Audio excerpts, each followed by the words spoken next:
All right, guys, welcome to the show. I'm your host, Dave Brinker. Today we have a friend of mine, a longtime friend of mine, Mr. Cole Kramer on the show. And he's showing up today rocking the mustache, which he's been rocking for, I'd say, 3-4 years now? Oh, yeah. Yeah, it's been a few years. At least. It works. Yeah. I mean, 60% of the time it works every time. Cole, I think the first time I met you was somewhere in the realm of maybe like 2010-ish at Grand Slam in Las Vegas or Reno. I can't remember which one, but there's a show, for those of you who don't know the show, there's a show called Grand Slam Ovis. It's like a worldwide hunting community show. And I think the first time I met you, you were working at that show for Barney's Sports Chalet. Probably. Do you remember the same thing? Yeah, it was either that or Western Hunt Expo, but I think it was all like during that same show season. Because I know we had talked on the phone a few times, and I was trying to think of, how we got started. But I knew it was just like, started getting, buying gear and calling you guys at Sitka and kind of, giving some constructive criticism. And then like when we finally all met at the shows, kind of put all the pieces of the puzzle together and kind of became friends, You've never been short on constructive criticism. There's always some criticism, and I expect to have the criticism come my way too. If you don't like my mustache, oh man, tell me. You want to open up that can of worms? A different podcast, not this one. Let's focus on some other things on this one. Okay, maybe not. Maybe we should go do a therapy session. Yeah. Man, let's do one of those first. Shoot, man, good to see you. You guys have good enough internet up there on Kodiak Island to do this type of stuff? There's a poor dog team outside running on a treadmill trying to get this Wi-Fi going quick enough.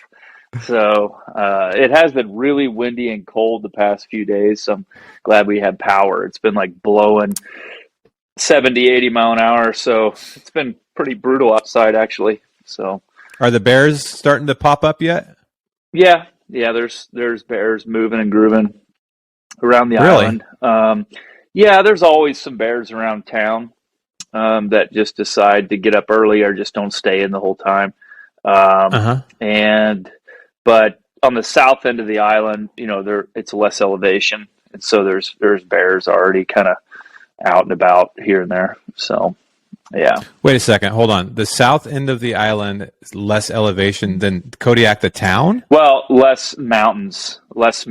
So there's mountains, but the mountains don't have as much vertical, feet. Like so around around town, we have mountains, that get up to 2,500, 2,700 feet. And so those mountains are going to have a lot more snow up in them, and the bears will go up higher to have a more stable hitting environment. And so whereas like on the south end of the island, towards the south end, there's much lower mountains, 1,000, 1,100, 1,200 feet of elevation. And so that snow creeps up those mountains like it's not snow all the way to the ground right now. So it's just bears act a little differently down there. They may not stay in the den as much. Like sometimes they just go into a ditch. Sometimes they just go up a little ways on the mountainside, get in an alder ditch, dig a little bit of a, little dig out, and they may come in and out of their hibernation several times during the winter. Unlike other parts of the island where there's like up to 4,000 feet of elevation, and they could stay in the den the whole entire time from November all the way till potentially, June. So it just kind of depends on the location, depends on the type of bear, whether it be a sow with cubs or, whatever it may be, a young boar. So it just kind of all depends. It's fascinating to me. Bears are so fascinating to me that what they do. Like the bears we have here in Oregon, the Western Oregon, someone would have to tell me, but I'm pretty sure they don't have to hibernate if they don't want to, obviously, because we don't get a lot of snow in the coast mountains. But your bears they sleep for quite a while. And it's just crazy that they're basically, I mean, they're not dead, but they're basically dead for months, right? Like, what the hell are they, what are they doing in there? Yeah. I mean, I'm a bear hunting, quote unquote, kind of I wouldn't call me an expert in anything. I'm a pretty good camper, but, the whole hibernation thing, that's a whole nother talk to get into with like a biologist that can really state the facts. But it's almost like they have like three generators keeping their bodies going the whole time, like during when they're up and about, and then all of a sudden they shut down. It's like, okay, here we are, we're going into winter mode, hibernation mode, and it's kind of like they just flip the breaker switches on all these power sources in their bodies, and basically you take the food away from bears and it puts them into a hibernation, and so if I believe even like in some of these captivity places, like there's some places in Washington, I believe, I don't know if it's a Washington State or if some university there has some bears in captivity. They do a lot of studying, and this is like, say, get into a conversation with a biologist there, but like, well, I'm just going to tell you, the internet is going to hold you accountable if you say anything false in the podcast. That's fine. I don't ever look at the comments anyway, so I don't care. I'll say anything I want. No, but that's you're going to get the facts from them. But basically, you take the food away, they can set them into a hibernation, and so their body just starts shutting down. But anyways, so in the wintertime, they start shutting all those switches down, and they're literally just, their body is their heart beats at such a slow rate that it's just a beat, whether it be a few times a minute. I'm not exactly 100% sure, but it slows way down to their normal rate. And they're not even peeing and pooping in their den or anything. So it's actually a fairly clean den site, but then they just do, from what I've gathered, they'll do like these little tiny, you'd say like a little shutter every so often to like kind of keep that muscle mass up a little bit and to keep their body moving a little bit. And I forgot what that's called, but basically they'll do like a little shutter every once in a while to keep their muscles, from atrophying down so much where there's nothing there. So, but so I'm fact checking Cole Kramer real time. No, I was just looking at this because it is really interesting. 26 beats per minute.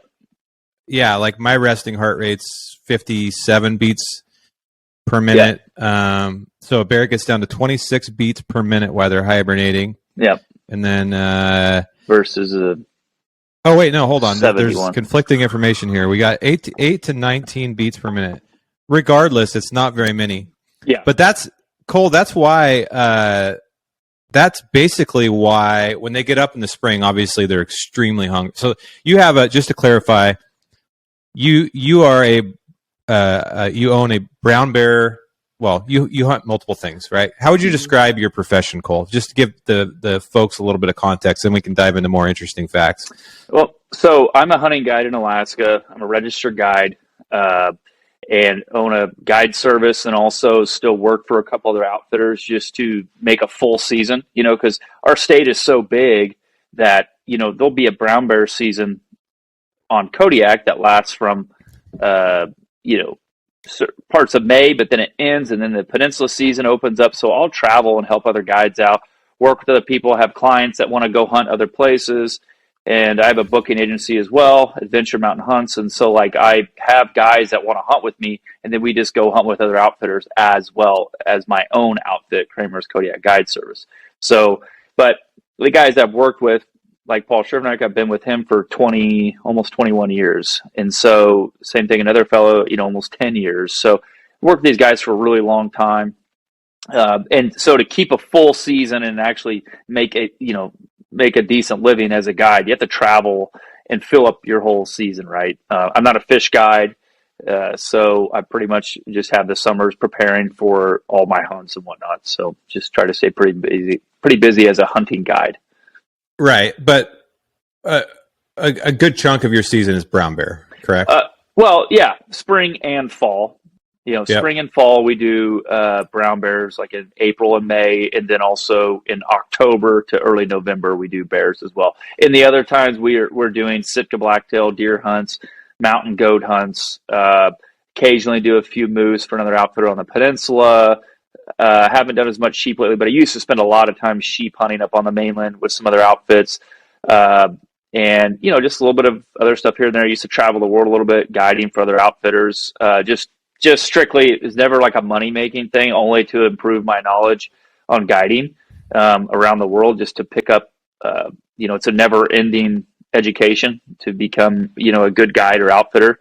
I have a long ways to go on that, so especially like the business side of things. But it's always really interesting to me to go to other places in the world and to learn their crafts and how they're hunting and just the cultures around the different people. So yeah, basically just hunting is pretty much all I do. What's your favorite place so far that you've gone that you've learned the most from? Oh boy, I don't know. I've learned a lot of places, but culturally speaking, I think like Nepal was pretty awesome. To go to Nepal and just experience that. It has such a old, rich climbing heritage and the adventures that have gone on and just the cultural experiences there in Nepal was pretty amazing for me to go to. Africa's really cool. Australia, other places in Europe, they're all pretty cool. But like being up in like the big mountains of Nepal, where it kind of really pushes on your mental and physical sides of thing of pushing through your barrier. I've never been in like super high altitude for hunters, at least, for hunting aspects, it's pretty high altitude. So it's kind of a new bodily experience, I guess, to do that. But then just the people there are so cool. So, that was a really interesting aspect because like going with a team of 26 people on a hunt where it's like 2 of us hunters and 26 other people where I'm like, talking with the main guide, is this similar? I'm like, actually it would just be you and I and maybe an extra packer going. We would probably have 24 less people on the hunt.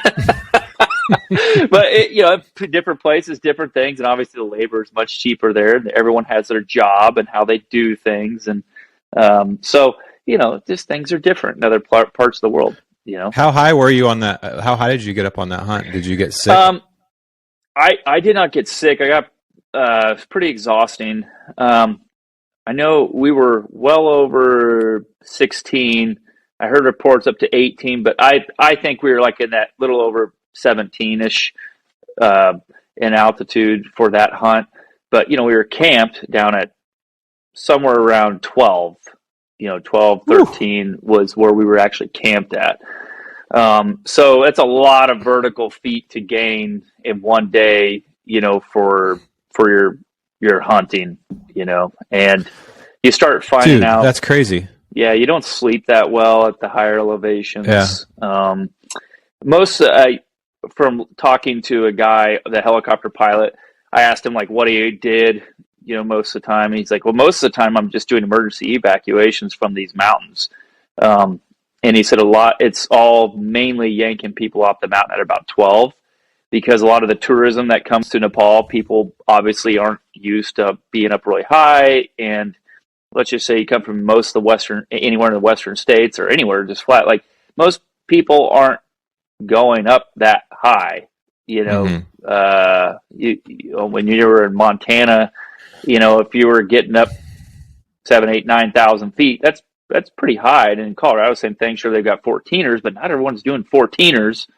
And so a lot of the people that get yanked off the mountain there, like in Nepal, were getting yanked off. The tourism people were getting yanked off around 12 that were having altitude sickness. And that's kind of like when Ben started getting pretty sick around 11 or 12, our buddy Ben. What I remember him telling me about this, but remind me what was he feeling like? Wasn't he stuck in the tent for some time? Yeah, well, it was a mixture of things. He was sick going over with head cold and just all that travel. So I think it got really messed with his equilibrium a little bit. And then we got food poisoning going in, I think, from Kathmandu. And then so it all hit him all at once. And just standing up, it's like you went dizzy. You stand up really fast and you get really dizzy and you're trying to regain your balance.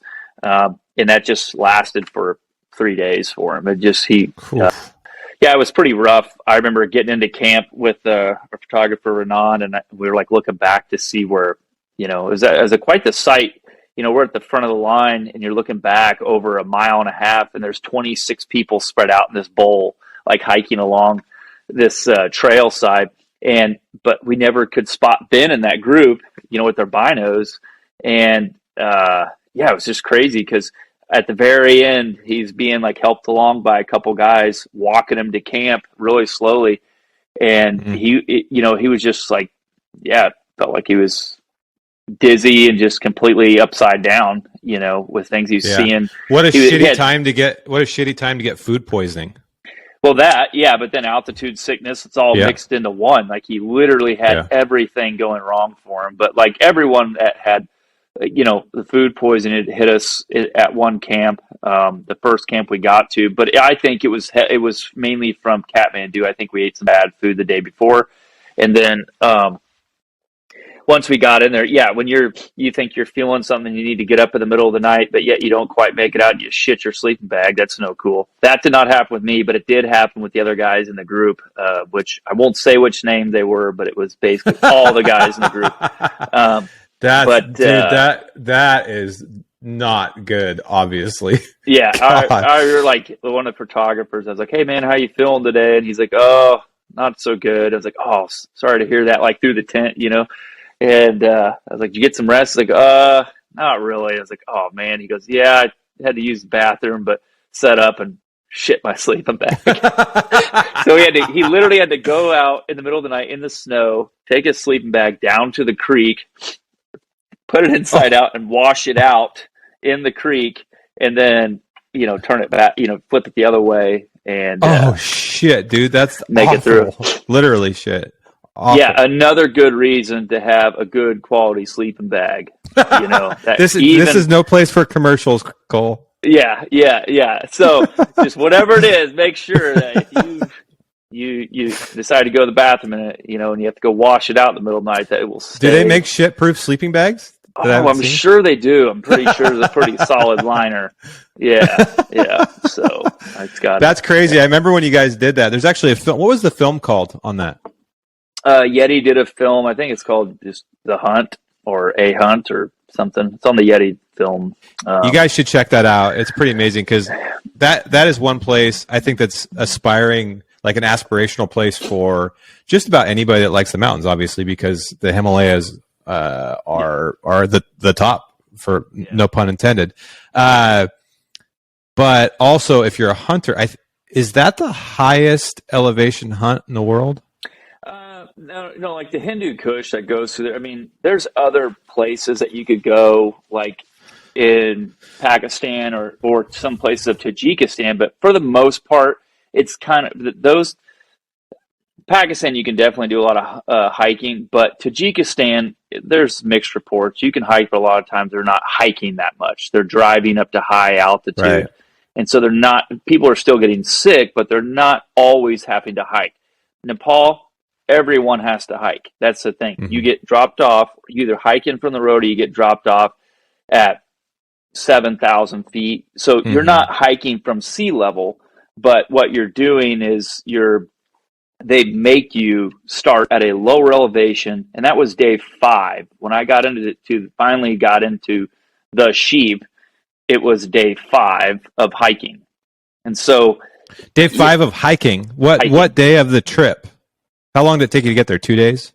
Day and a half?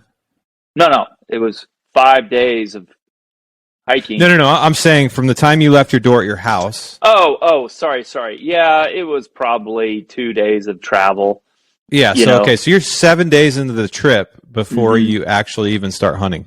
Yeah, I think if I remember, we had a bad weather day that we stayed, and that was the day I got really sick of food poisoning. Thank God. It was like day 2 of the actual hike. So I would say 4 days of actual hiking to get to where the sheep were.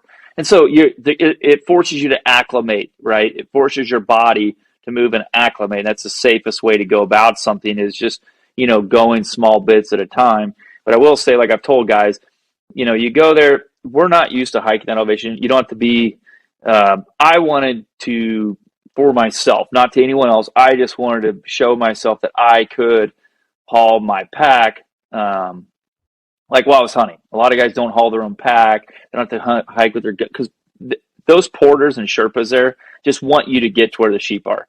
And they know that you're not used to it. So they're like, hey man, just give us your, whatever you got to carry, we'll carry it. But I wanted to, see if I could do it, play, be a tough guy. And I got to tell guys, man, it's not very smart. You start going downhill pretty quick. And I was doing pretty good there for a while with the guy, but I made the mistake. If you don't stop, they're not going to stop, and they'll probably just go faster. And that guy pretty much crushed me that day, going up, whatever it was, 5,000 feet from camp. And so it was a bit of a ball buster, but, what I tell guys now, if you're going to go, let them do their job, hike, let the porters carry your goods up there, or your pack for the day, because they'll carry all your camp stuff in. It's their job. That's what they're there to do. And if you try to do it for them, they kind of get upset. That's what they're getting paid to do, right? So let them do their job, but just focus on staying healthy, staying hydrated. And a lot of guys will take Diamox. I did not take it. We were kind of advised to, see how your body feels. What is that? Diamox is like a medication that you take for altitude sickness or something. For altitude sickness, yeah. So, but regardless, yeah, it was a really neat little adventure. So I definitely want to go back. I highly recommend it to anyone who would like to go. What elevation did you kill your sheep at? It was right around that 17-ish mark. Ooh. So, but when and even though you're tough, obviously, but were you feeling it? Oh yeah. No, you're definitely feeling it. It was, I killed I was so fortunate. I killed like a really old, beautiful old ram, and we were, let's just say right around 16-ish, and there was a group of sheep, and there was a couple of really nice looking rams in there, but I got to, I'm watching them, and the guys are talking it over which one, and they're, 400 yards away or something. And I just kind of get to, I try not to get too focused on one spot when I'm out guiding. So I'm just glassing up the ridgeline further, and I see this other, like a couple more sheep. I'm like, oh, there's more sheep up above. And you get to look, and there's this big old ram up there with a busted off horn. And I was like, oh, that one, look at that one. And, and the guy's like, he's broke. You don't want that one. I was like, no, that's what I do want. And the reason why I got so infatuated with that one was that there's an old timer here in Kodiak who is in the sheep hunting world, of which you won't see his name mentioned anywhere, but Dr. Dave Caldwell. The guy has been on more sheep hunts than most people around the world, and just the guy's taken he's a vet here in Kodiak, but the guy's taken 30 some doll sheep, alone, and rams of over 180-inch score. And so anyways, he's very experienced, and he's gotten 5 or 6 blue sheep in his life. And one of them is a really broken up one. And he explained the story on that one. That's always been in my mind. So to me, there I was up at around 16,000 feet, extremely tired, and super stoked to be on these sheep. Finally going to get this done. And then you look up another 1,000 feet and there's this ram. And that's where I would tell people, hey, it's really easy. If you don't go on those hunts prepared mentally and physically, you just screw it. I don't care what my dream is. I'm just going to shoot this closest one. And we see that a lot with hunts, and especially in the mountains, where guys have their mind set on something, but unless you're really willing to take that, the next big step of physically and mentally, you'll be ah. Anyway, I told him no, that's what I want. That's the ram I want. Cause that was the dream of mine in my brain. And so was able to, after I talked him into doing it, we hiked up there, was able to make a good shot on this old ram. And yeah, it was the ram of my life. And, even the outfitter, when we got down, they were all stoked for me, but the outfitter saw that sheep and he's like, hey, are you okay with this ram? He's broke, and I was like, all right. I said, well, why? Yeah, I'm happy. And he's like, yeah, but normally we would never shoot a sheep like that. It's why? He's like, because he's broke. I was like, dude, that to me is the coolest thing is an old mature ram that's like lived his whole life up on the mountain. That's what I want to harvest as a hunter. Everywhere I go, I don't really care about, the longest this or that. I just want a really old mature animal that's lived, his whole life, whatever. And that's like, everyone has different goals, but for me, it showed like his whole potential on one side, and then he was broke off, a little over halfway on the other side as just an old fighter, So that was pretty cool. But it was just kind of comical to me. The guys were like, we would not normally shoot that one. Like, I don't care. Leave them other ones for someone else then. So. That's hilarious. What an amazing experience, man. The altitude thing is crazy. So you live at sea level. I basically live at sea level. Yeah. I'm a block away from the ocean here off my deck. So I remember when I moved to Montana, outside of Bozeman, there's the M. Stands for, it's the big M on the mountain, and there's a trail that goes up to it, and it's like the most popular trail to run on. Anyways, when I moved there, I'm like, it's only because I think it's like either just at a mile or just under a mile to the M on a trail that kind of zigzags up the mountain. And at the time, I was running a lot, and I'm like, oh man, I got this. This is easy.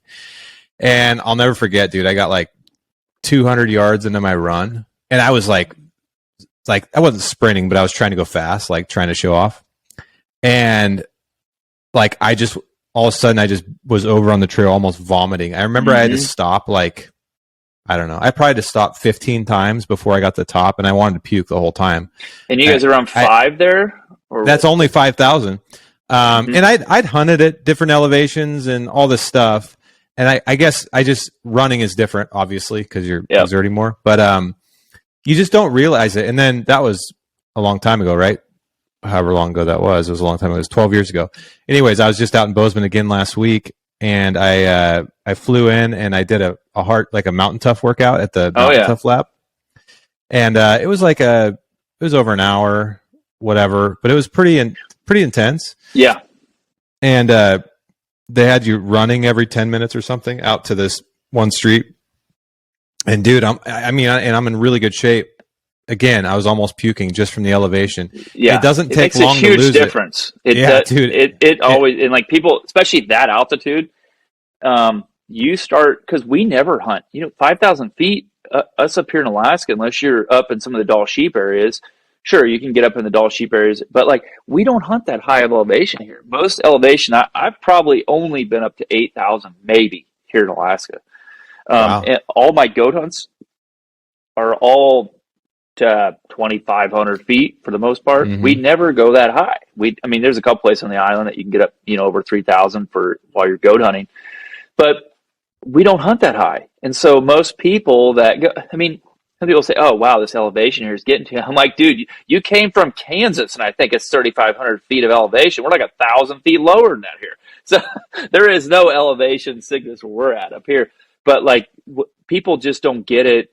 I probably realized it the first time ever skiing, going somewhere in Colorado. And I remember staying in a condo that was like 3 stories high, and you run up the stairs. You're like, whoa, what is going on here? So people don't really realize that. And like, it affects your sleeping too. Like your sleeping at night a lot of people don't really understand. Even you go to Bozeman, I think sometimes, where was it? Oh yeah, Bozeman. And then I went to Josh's place, and I could tell Josh Smith's from Montana Knife Company. I went to his place a few weeks back, and it's just that little bit higher elevation. It will affect your sleeping, and so people need to realize that for hunts that you go, it's going to jack with you, and it's quite interesting because I remember there, like in Nepal, that was the worst I'd ever felt it, where like you'd relax so much when you go to sleep that you wake up in a frenzy because your body's trying to get oxygen. And there was a couple nights where I just had to unzip the tent and walk outside and just looked up at the stars and just get some air, because in my tent, I just felt like I wasn't getting enough oxygen, in the tent.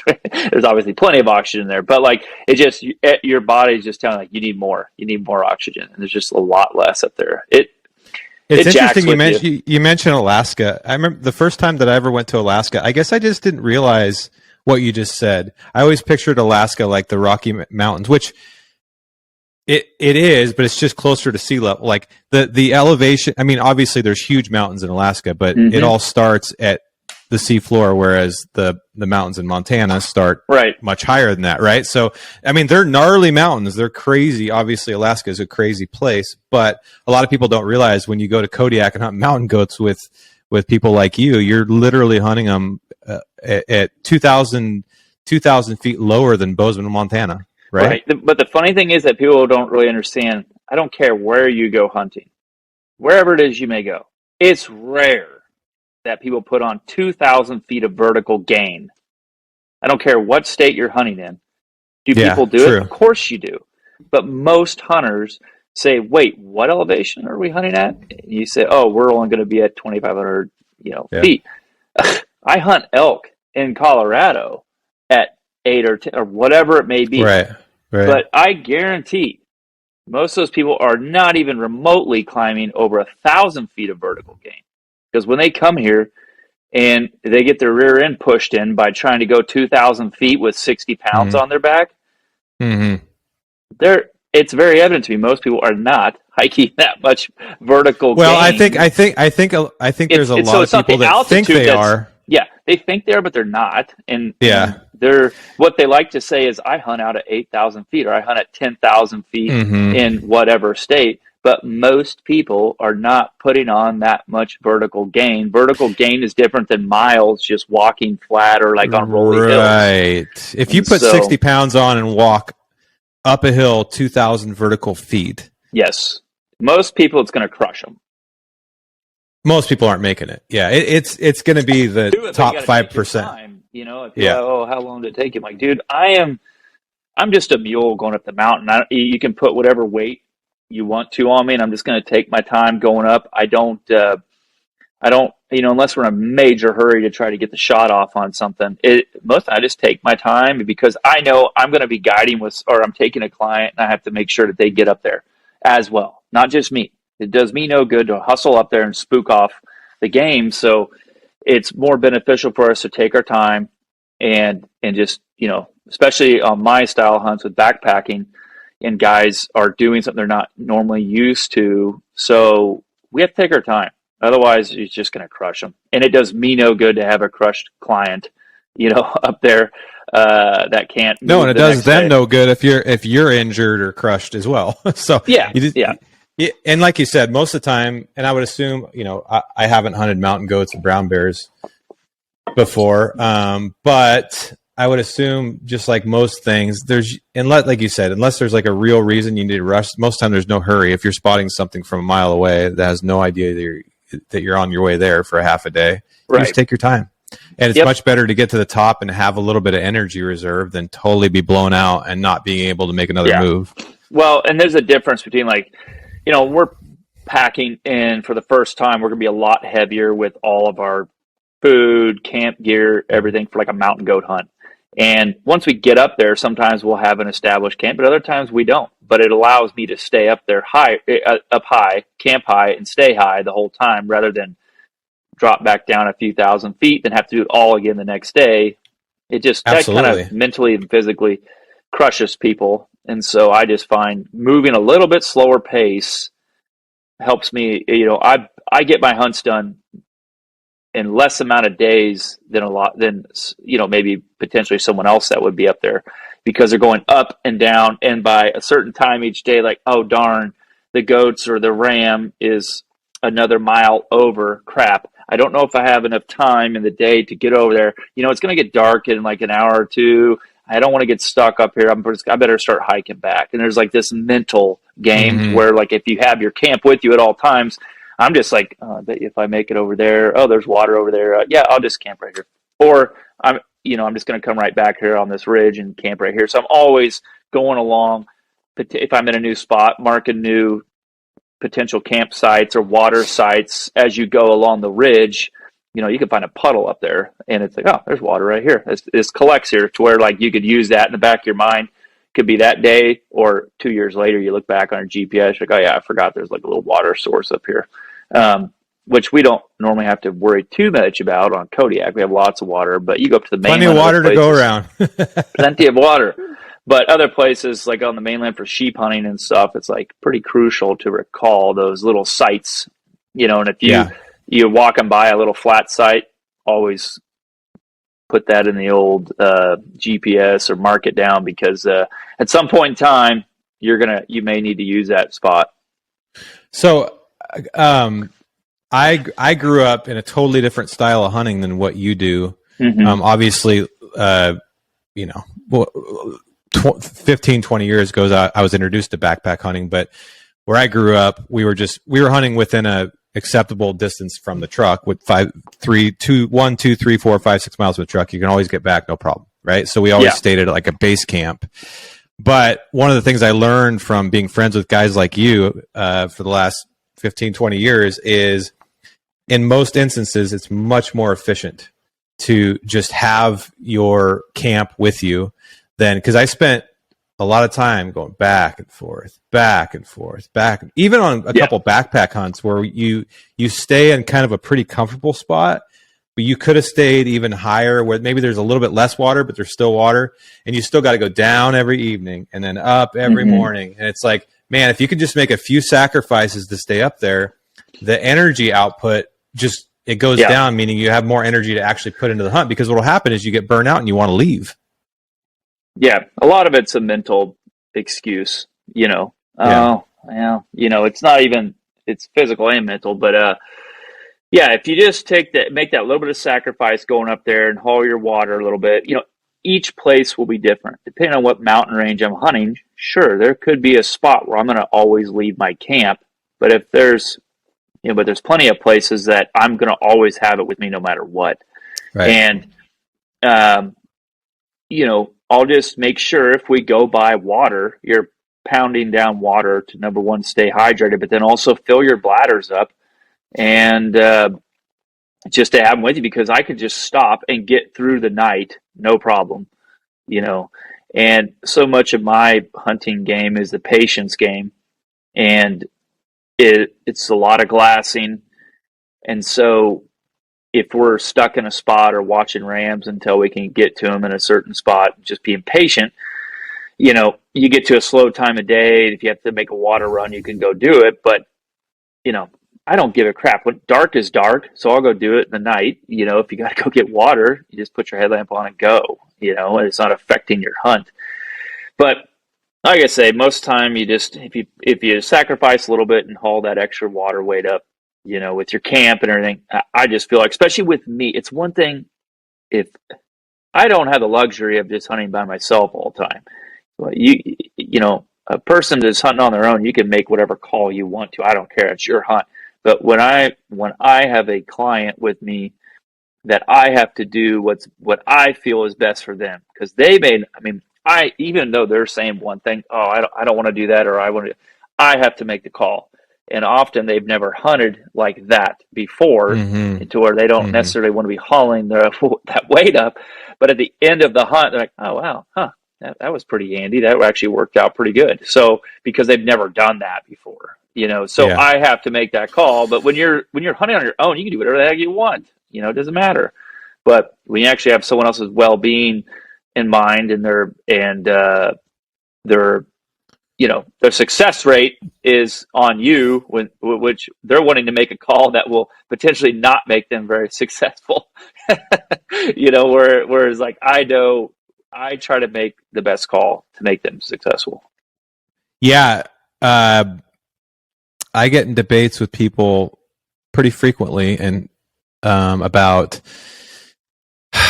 how you balance, like if you're going on a backpack hunt, like weight gets talked about a ton. What doesn't get talked about a ton is the value of a little bit of comfort, so you can stay longer and hunt more effectively.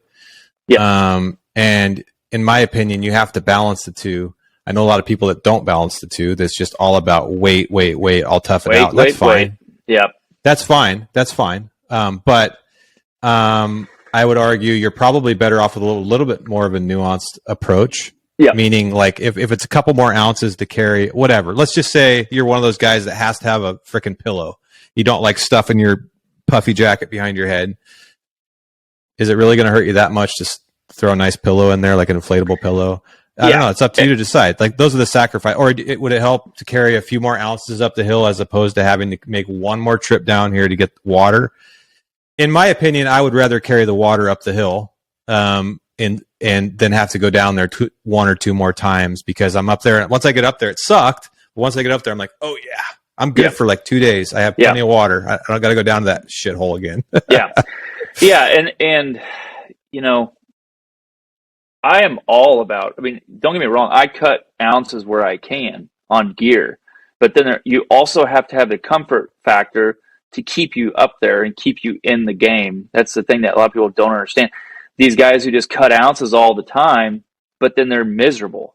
I see it like with people getting new, quilts or whatever they're getting, but then they're freaking cold because they didn't have a good pad, or then their pad is too thin, or whatever. It's all the above. Oh, look, I got the newest, lightest weight down series of XYZ brand, and or the newest, lightest weight rain gear, XYZ brand, and they're up there and they're freezing their butt off or wet now, or their gear got torn because they're going through brush or whatever. Whereas, like, yeah, man, you just bought ounces. That's all you bought. You didn't look at the qualities that are involved in whatever gear or food. Same thing goes. It's across. Oh, the food's spectrum. A good example. Yeah, they're like, well, I'm just going to live off these freaking peanuts.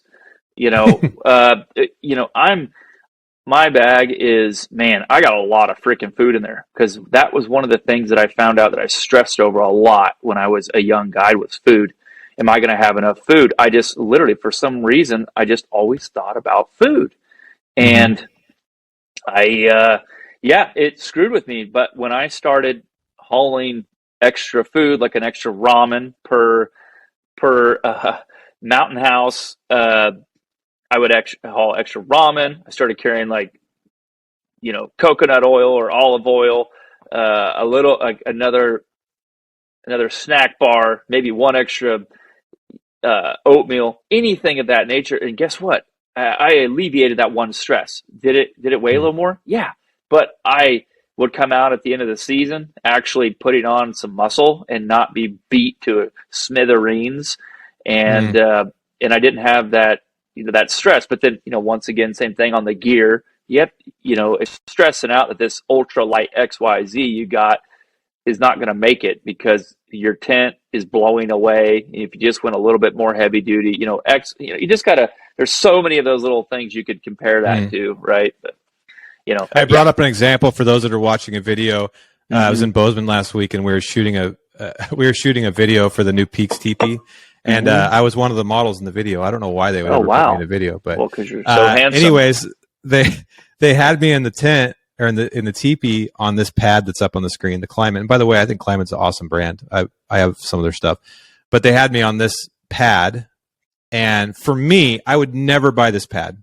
But this is just for me, in my own opinion. I would much rather, when it comes to a pad, I have to have it. Well, I have it. It has to be comfortable, it has to be light enough weight, but also has to have some durability. But this one specifically, I laid on this thing in the teepee that day. I'm like, what in the fuck is this shit? I would like this is bullshit, man. This does not work for me. But my friend, I bet you my buddy Josh Boyd, who sleeps on like he can sleep on probably half this thing. He's just tough, and he's all about the ounces. He just sleeps on pine needles. But me, I look at this and I go, what a waste of money. I would never buy this. No shame, Climate. Go do your thing. I'm just everyone's different, but you know what?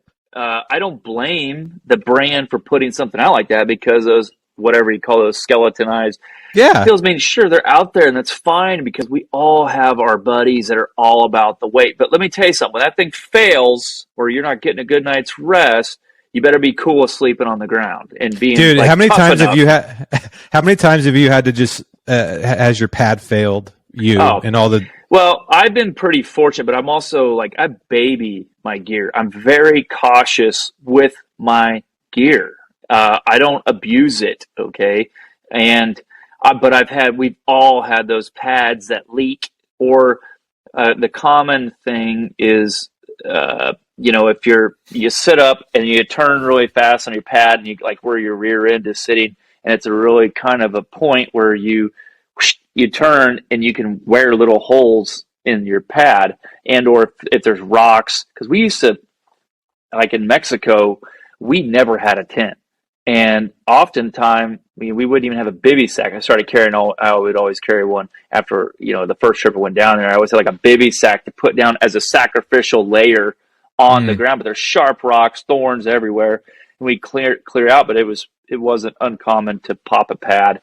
And I was always very cautious about moving around on my pad and making sure that it stayed on my bivy sack, because it was so easy. Because you could, if you had your pants on, you'd sit down on that pad. Well, you may have a little thorn on your pant. You pop your pad, and but over the years I've had all sorts of stuff go on with pads and things of that nature. But you got to be able to know how to repair those things, and but sometimes you can't. Sometimes the valves are bad on them, and dude, it is what it is. Sucks. But that's why you got to like pay attention to your stuff before your freaking hunt. Which me saying this, I was like, okay, now I'm gonna like get out to bear camp next week and freaking have a pad that's bad. But I mean, it can happen. But the point is like, if you haven't been on a hunt and had a pad deflate in the middle of the night, it's like one of the most. Obviously dying would be the worst feeling. Maybe getting attacked by something, but like one of your only comforts on the hunt is your like area. Like when you're sleeping, you have your nice sleeping bag and your pad. It just feels so good to lay down at night after you eat. And then all of a sudden it's like, and you're like, fuck. And then it's the middle of the night. Your buddy's snoring. You don't really want to go out. Like, what are you going to do? Try to fix it in the middle of the night with a headlamp? Good luck. You're stuck on the ground. It sucks. It fucking sucks. Yeah. And, a lot of times you just wake up and you're just like, why am I on the ground? Why am I on the ground? I'm cold. Dang it. And it's like, it sucks where, you're sitting there and you got to make do, and you get about an hour or 2 hours out of your pad. You wake up on the ground there still. But that's why it's nice when you have your extra, your extra like puff clothes or whatever, you can at least throw it down. It is what it is. But, there were several years there where my lower back was pretty bad. And man, I tell you, it's really sucked. If you couldn't get comfortable on the ground, it just, you didn't want to be out there. It was miserable. And that's why I say having a good sleeping pad is very important, and picking the right campsite. That's the thing, is guys will they'll just throw their tents down, and it cracks me up looking at some of these people where they throw their tents. Don't get me wrong, when you're stuck on the side of a mountain and there's no flat spot really, you gotta make do. We've all slept in those places. But that's why I always had my ice axe. I'd carve out a spot somewhere, dig it out at least where your hips are going to be.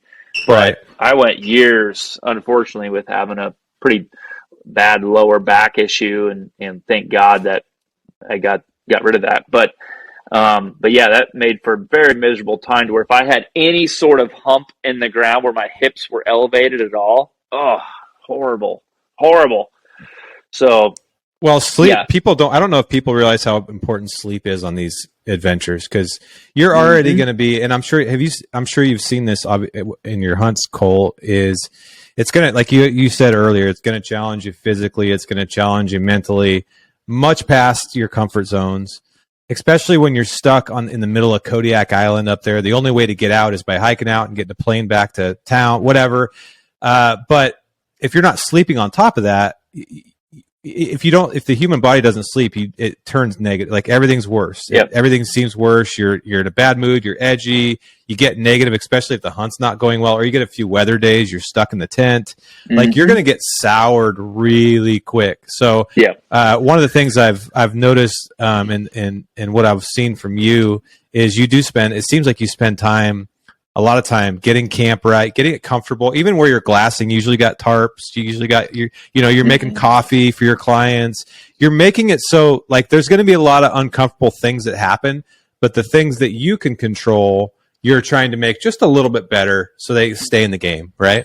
Yep. You're 100% right. It's those little things, because it's almost like, when you're a little kid and you look over at your dad, in a scary situation, and he's sitting there going, "Oh, we're good. You're okay. Come on." And whereas like that's what our hunters are kind of looking at us like, it's a little wet and rainy today. What do you think? Are we going to die? Like, no, we're going to just go on up here. And they're like, oh, okay. Yeah. And you get up there and the tarp, you put up the tarp and we get them underneath there. And they're like, oh, okay, well, this isn't so bad. Then it's like, hey, you want some coffee?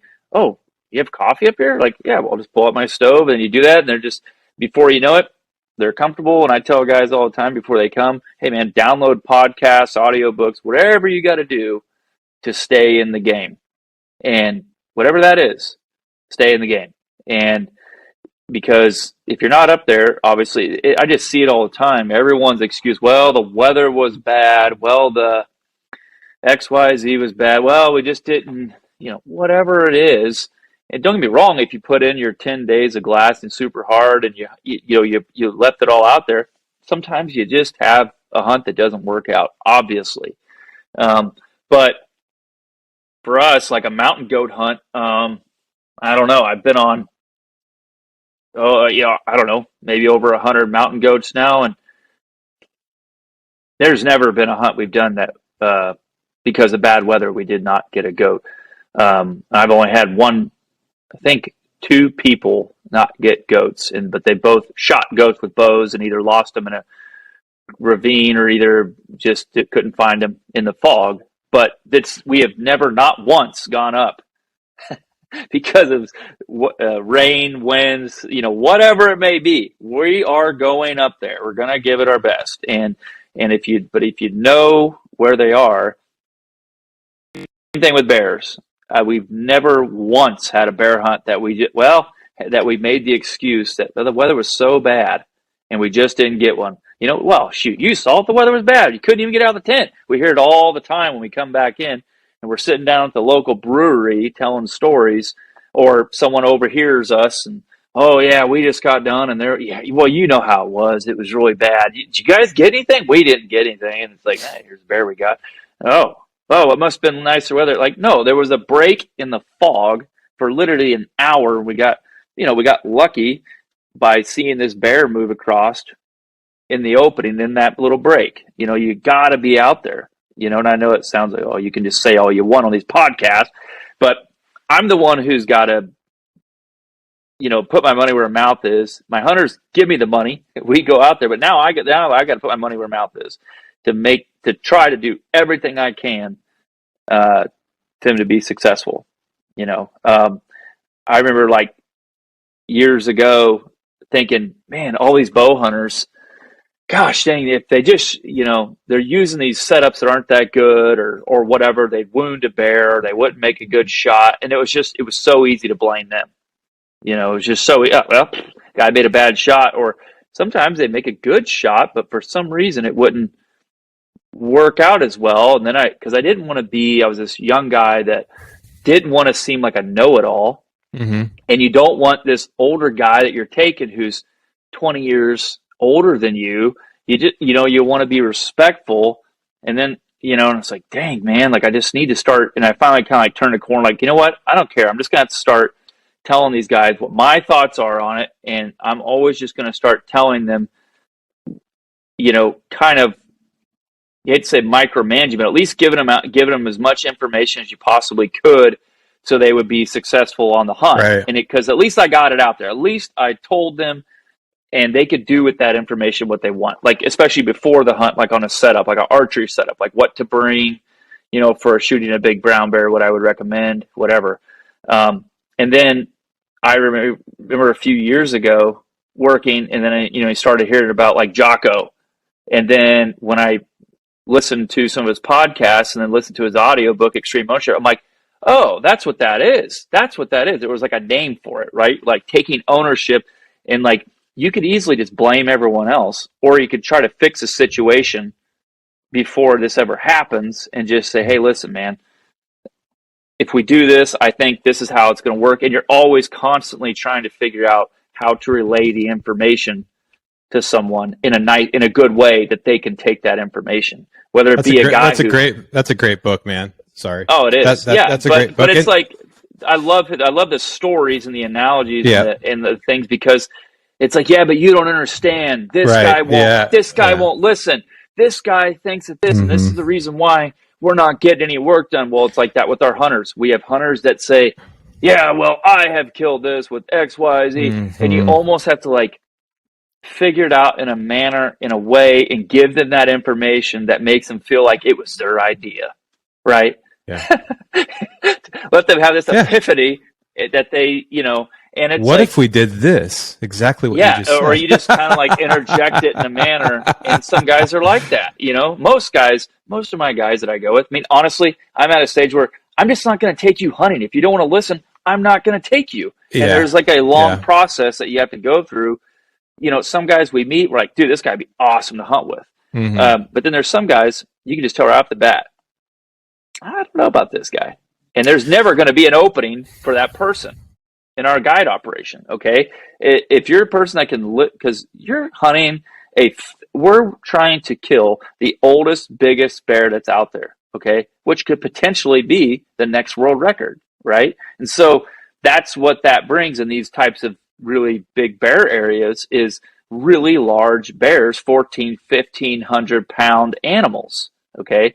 That are kind of ferocious at times, that I'm the one who's going to have to go look in the little brush pile while you sit back here on the hill watching me, go into the bushes. And oh, by the way, don't shoot that bear coal because I want it to be a bow kill.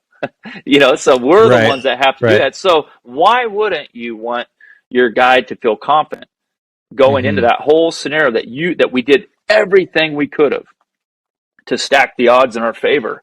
And so that's where we're at now. If guys don't want to listen to what we have to say, it's like basically just like saying, hey, if you're coming on a rifle hunt, we'd really like you to use, a 375 or a 338 or something.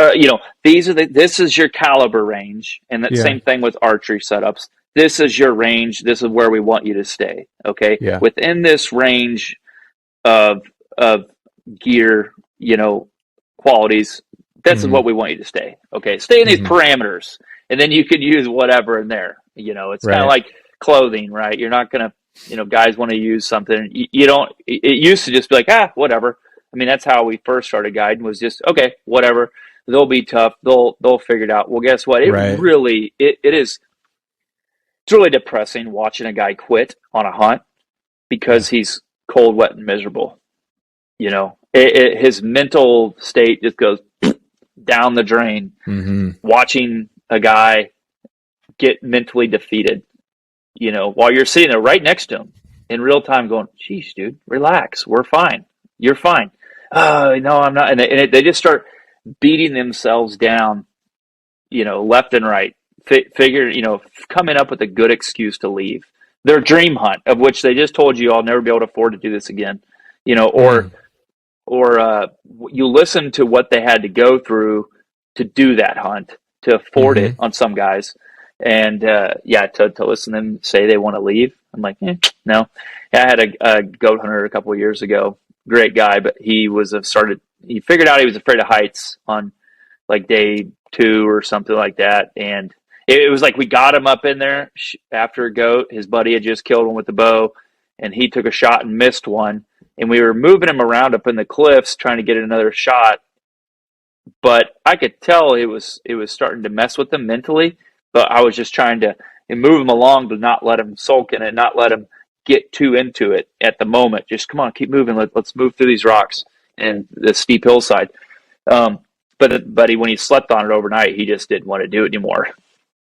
And I'm like, well, okay, but I'll let you take some time. But your options are basically you have no option. We're not just going to let you leave without taking a mountain. I was like, dude, you came to the wrong place if you just think you're going to give up. It's not going to work like that. I mean, don't get me wrong. If it was like a medical emergency or something. We're not going to put someone there like it's having a complete compound. But you're not going to put people in unnecessary danger. Yes, correct.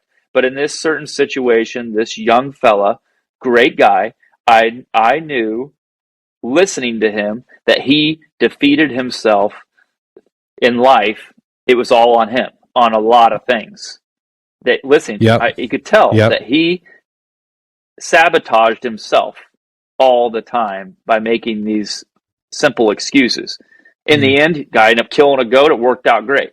But it was just one of those things where you watch some of these people just defeat themselves over and over and over on certain stuff, and especially the unknown. We don't know. I mean, dude, there's some stuff that you do that me going into it, like, whew, you think I want to get up on a stage and sing in front of a bunch of people like you do? That's, I mean, like, I wish I had your guts to do that, you know, but like it really, for some reason, it's like overwhelming, you know, but maybe if you were holding my hand and walking me through the process, maybe I'd do it, but it's overwhelming to me, kind of. Yeah. Your job, I'm sitting here, like, obviously I've talked to you hundreds of times and lots of guides, but I'm thinking, like, you're making me think a little bit differently about it, which is, your job obviously is to guide hunts, but more of your job is to guide people out of their comfort zone and give them the confidence, because especially Kodiak Island, you're talking about a place with extreme conditions, and a lot of those hunts have very, very nasty weather. I mean, I'm sure there's a few here and there that you get where you're like, wow, the sun stayed out the whole time. But for the most part, you're getting a lot of nasty conditions. It's really going to push people from a condition standpoint past what they're used to, unless they've done a lot of these types of hunts, which is hard enough in itself. But then you're adding on top of the fact that they're hunting a brown bear, right? Which maybe they chose to hunt that brown bear, but they also probably have never had to be close to one before physically. So there's that fear. And then there's all kinds of fears that come in the equation, and getting onto a float plane. A lot of people don't want to get on a float plane. They're scared of flying, right? Yep. A lot of people don't know how to take care of themselves. If you get a bad storm and the tent's about ready to blow over, whatever the fear might be, you as the leader and the guide beyond the hunt are there to, like you said earlier, to give them some assurance, like look to you for guidance and be able to take a breath and be like, you know what? Not only is it going to be okay, this is part of the adventure, and this is what I'm here for. This isn't. Not only is it not a reason to leave, this is actually why I came. Because if I just wanted to be comfortable, then I would have gone to Cancun and sat on the beach with the margarita. Which, by the way, there's nothing wrong with that either. But you see what I'm saying? That's like, oh yeah, for sure. The level of the word guide to me means a little something differently now, just by the way you're describing it. So there is my big thing with like training guides, young guides, packers, young guides, is there are guys that can come work with us that know how to hunt. Okay, they're good hunters, but they're not used to guiding another person. Okay, and I could tell you, I don't know how many guides that are a killer. You know, man, those guys are killers. They're a dickhead, man. They're a freaking dickhead. And don't get me wrong, there's plenty of hunters like, man, Cole's a freaking dickhead. Because I can flip not. I can flip Come that on switch. Now. There's not that many guys that think you're a dick. There's a few. I can flip that switch and get into that mode because of a certain scenario or whatever. But I know, we all know lots of guides, and we can all, if we've been on a lot of guided hunts, you can sit there and look back at guides who, they were good at like getting you the animal, killing. God, they were a dickhead. They were like not pleasant to be around. And if shit went south on the hunt, meaning bad weather, bad this, bad that, they'd probably just, it's not good. We're not going, whatever. But to be, what I tell the young guys is like, you need to understand how to talk with clients, get them through. I'm 21 years into this. A lot of my hunters that come, I know a lot of them pretty well, okay? And some of my hunters that come, we give each other a lot of crap. Like we joke around with each other. We, but like I have to look over at some of my young guides and occasionally like, hey man, just so you know, don't ever talk to your hunter like that. Because number one, you don't know him. I know this guy very well. Like, it's kind of like do as I say, not as I do type of thing. But like, it's one thing when you know the person really well, but like when you don't know them, you got to like give them some space, talk to them correctly, but also just figuring them out. Like try to figure that person out to where whatever is going to work best, because I could have the most experienced mountain hunter on this one hunt, right? That he's been on 10 sheep hunts, been all over the world. You don't got to worry about this guy at all. This guy's legit, good to go. And you have a great time. You're screwing around, whatever. You have an awesome hunt. And the next guy gets off the plane. He's from Alabama. Never done a backpack hunt before. Never stayed in a tent. Brand new experience. So now you got to knock it back several pegs and really slow it down a little bit sometimes. Yeah, there's a lot of reading the room, right? Yes, 100%. You're in a service industry. When you work in a service industry, you're going to deal with every type of personality, from narcissist assholes that think they know everything to people that are just weak. And then really good people where you're like, God, I could take that guy every year. Too bad he can't afford it. Yeah. And everything in between. And you got to treat them all a little bit differently, but all with the same goal. They paid you to provide a service, and you're there to provide it in the best and safest way possible. Especially if you're a young guide, like you're I won't say you're lucky because you worked hard for it, but you're in a position now where you can kind of pick and choose who you want to take. You're not going to just take anybody. But if you're a young guy just getting into it, you're going to have to get used to the fact that you're probably not going to like a lot of the people you're taking personally, necessarily. You're not going to want to be their best friend, but that's not your job. Your job is to provide the service that they paid for and give them that adventure, make sure that it's safe. And in order to do that, there was this in the corporate world, there's like these tests that you take to determine what type of personality you are. And the reason to do that is so you can easily identify another person's personality traits, like whether they're like overly detail oriented or fly kind of high, they're just a fun person, whatever it is. Once you can identify it, you know what makes them tick, and you can deal with them. Narcissists are somebody that's very common in the hunting industry because because of the nature of it. There's a lot of people that love to bang their chest. I've been on 77 billion sheep hunts, and I've killed pythons and freaking alligators and all this stuff. There's nothing you can tell me that I don't know. It's like, well, have you ever done a backpack hunt? Well, no. But you're going to deal with people like that. But you also have, the thing is that I know, I mean, there's definitely guys that when you judge the book by its cover at the beginning, you do have the power. I mean, like say, you can judge them wrong at first, because there's definitely some guys that thought, oh my God, this is not going to be fun. But you get through it at the end of the day, you had a great time. And you can help navigate that situation with those guys. And you could also be a better influence in their life, right? There's guys that you just listen to, they're like, sometimes just wretched people.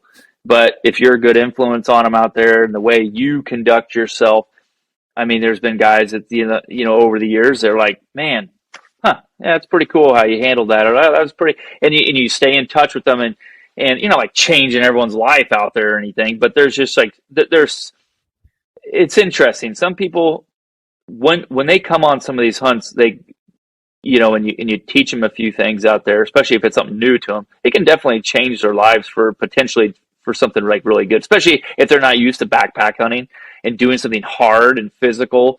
Like I said, it's not like you're out there like changing the world or anything like that, but like you can really, see a change in someone else's like physical and mental abilities, like later on in their life, where they're like, man, I'm like really into this whole backpack thing now. And like, they start just changing what they do and like how they deal with stress. And, I don't know. There's some really cool things I've seen over the years with people that I did not think I was going to be that stoked on whatsoever. But then on the hunt, you see them start to slowly change, and everything. But my big thing is like, dude, just go in open-minded to all these situations. If I'm being guided, I've been on a lot of guided hunts, and I just go in open-minded, and try to learn something from one of the other guides. And that's what you're there to do. You're there to get, to hunt, there to, have an opportunity at an animal, but also just open up your mind and learn, One of the things that I've appreciated about you,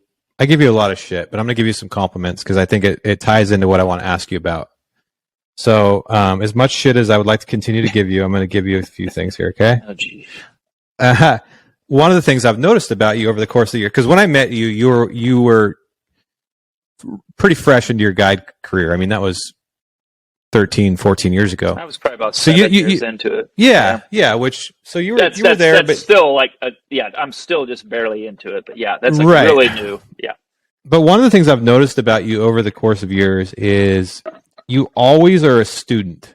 Like, even at the shows you've been to a bazillion times, with the people that you've talked to a bazillion times and the stories you've heard a bazillion times, you always take time to listen and learn and ask questions, and also go other places, learn from those people. Like, your curiosity, it's hard in this industry to not lose curiosity. Mm-hmm. Like, sometimes you get jaded. Like, you don't want to hear another hunting thing or the other. You don't want to.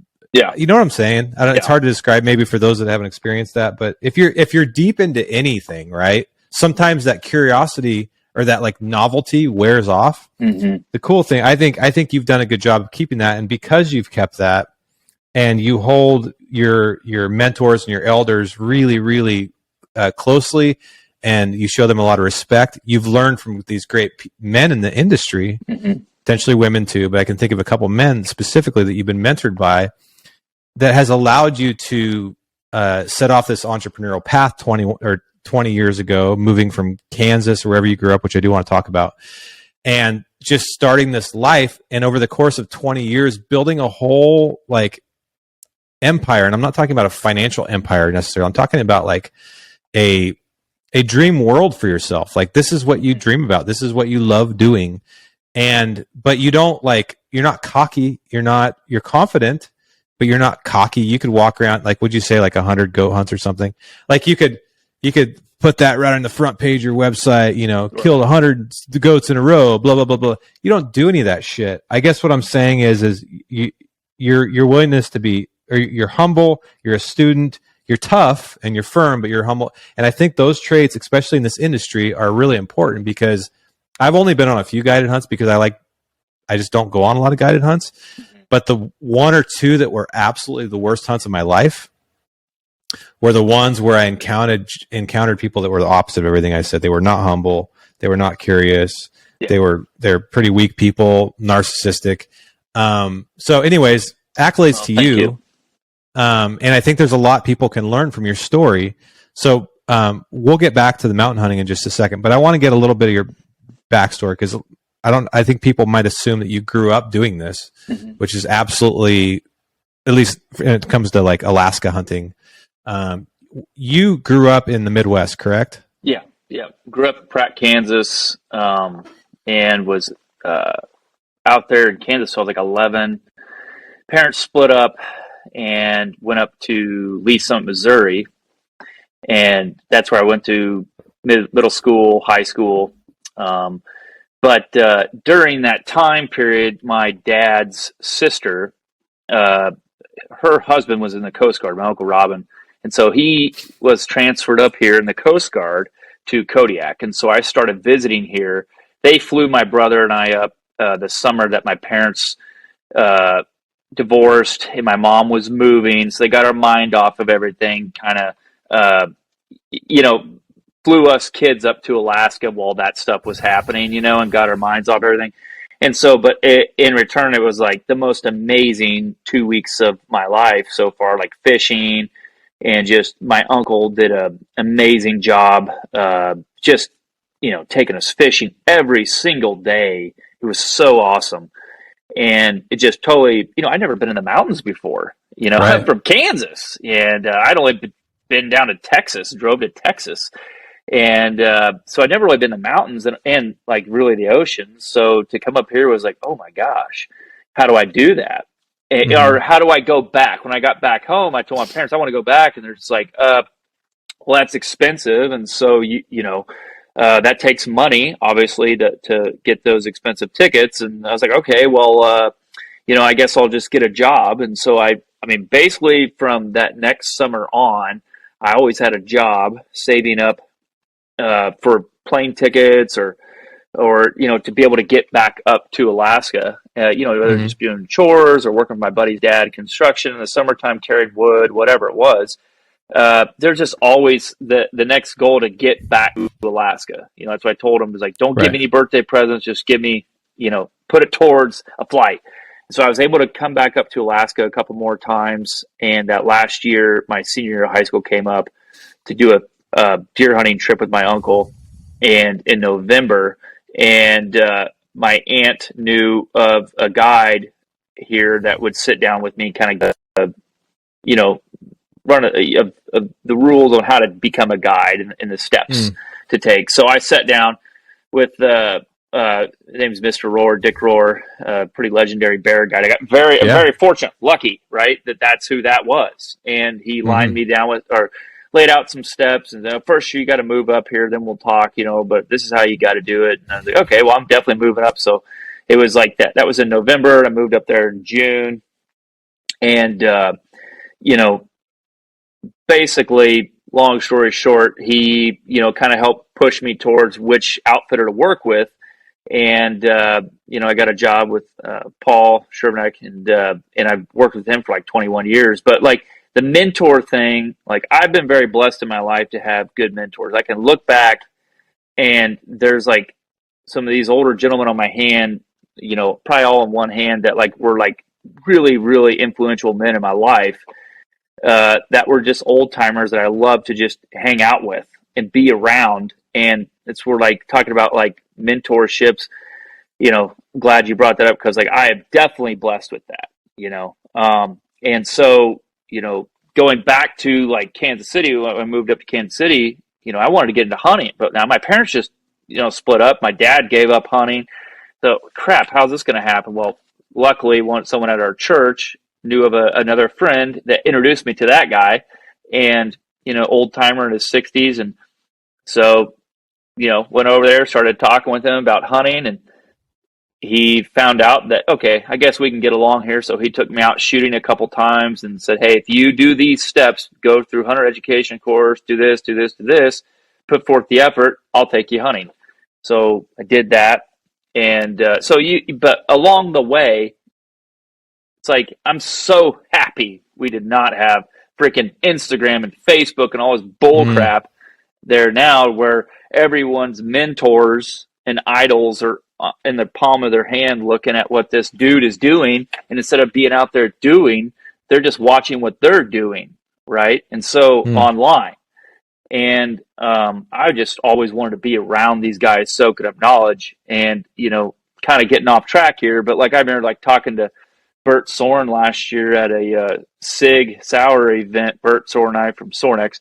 But they're talking, and Bert's really big on mentorship, and him and I were talking that it's like such a lack in today's world, because he was talking about one of the old timers that got him kind of into hunting and brought him along. And it's like, man, that is just something that there's so many of these young guys or guys, middle-aged guys that are wanting to get into hunting, and they just, hey, I'm glad they reach out, and it's great to hear from some of these guys, but you're bypassing all these people in your community, or potentially at your local archery shop or gun club or church, that you could be just talking to and spark a relationship. They may not be necessarily like your favorite hunting buddy, but to go spend time with some of these old timers, I feel like a lot of people are discounting what they potentially have. That is actually something. For a while I lost track of that, Cole, when I like being in the hunting industry. You get sort of I don't know, like the next shiny thing, and a little bit starstruck by these people that you've heard about. But what I've realized over the course of a long period of time is I have access to just about any hunter that I want to in the world. I can talk to just about anybody. I probably have talked to a lot of them, but my favorite people to talk to now, besides my friends, are my old mentors right from my hometown. Yep. I know. I was just thinking about your group of guys that you go bow hunting with, and you have that group. And I realize not everyone has that, but I love the fact that you brought that back to me, because that's so important. That I just, my big thing, like a lot of these young kids, it's like, man, just there's so many of these guys that are out there. Yeah, they're not these super big stars, and maybe no one's heard of them, but dude, those guys, you can learn so much. You can learn the stepping stones, and those are some of the most important, the stepping stones. And the internet's great. You can learn a lot of things off the internet and YouTube videos and stuff, but it's not the same and not everyone has a mentor. Like I say, hey, I could have been that same Right. person. Well, no one's going to take me out. Well, guess what? My parents, like I said, divorced, single mom, growing up. She's working her ass off to try to provide for us. I just had to go out there and meet guys. I started going down to the local archery shop, got into, luckily, I will say that like one of her old boyfriends, heard I wanted to shoot a bow, and like he, gave me an old bow of his, which was really, really cool. But he didn't like really take me out shooting or anything. He just gave me an old bow, right? So there's like these little things, but I could have said, well, I don't even know what to do. Well, I went down to the local archery shop and just started hanging out there with some of the local archery dudes, and just, oh, you should come shoot in our local archery league, oh, okay. So I'm just like going to like this local indoor league and just hanging out with all these, older guys and gals and just learning, and I'm shooting like crap, and, I have no form with a bad form. But occasionally these old timers would come over to me, and say, hey, bud, why don't you do this? Why don't you do that? And you're learning little bits and pieces from these people.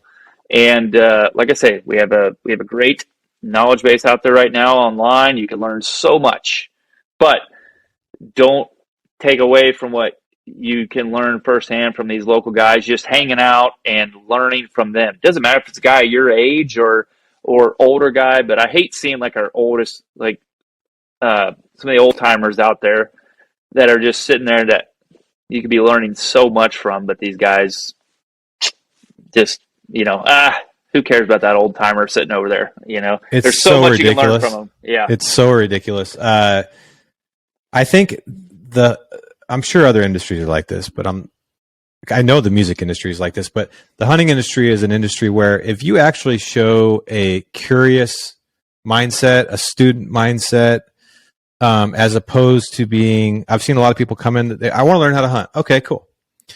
Like, where do you go? Could you take me? It's like, well, that's not the right way to approach it. No. Right? No. But if you come into it, be like, hey, this is how I did with music.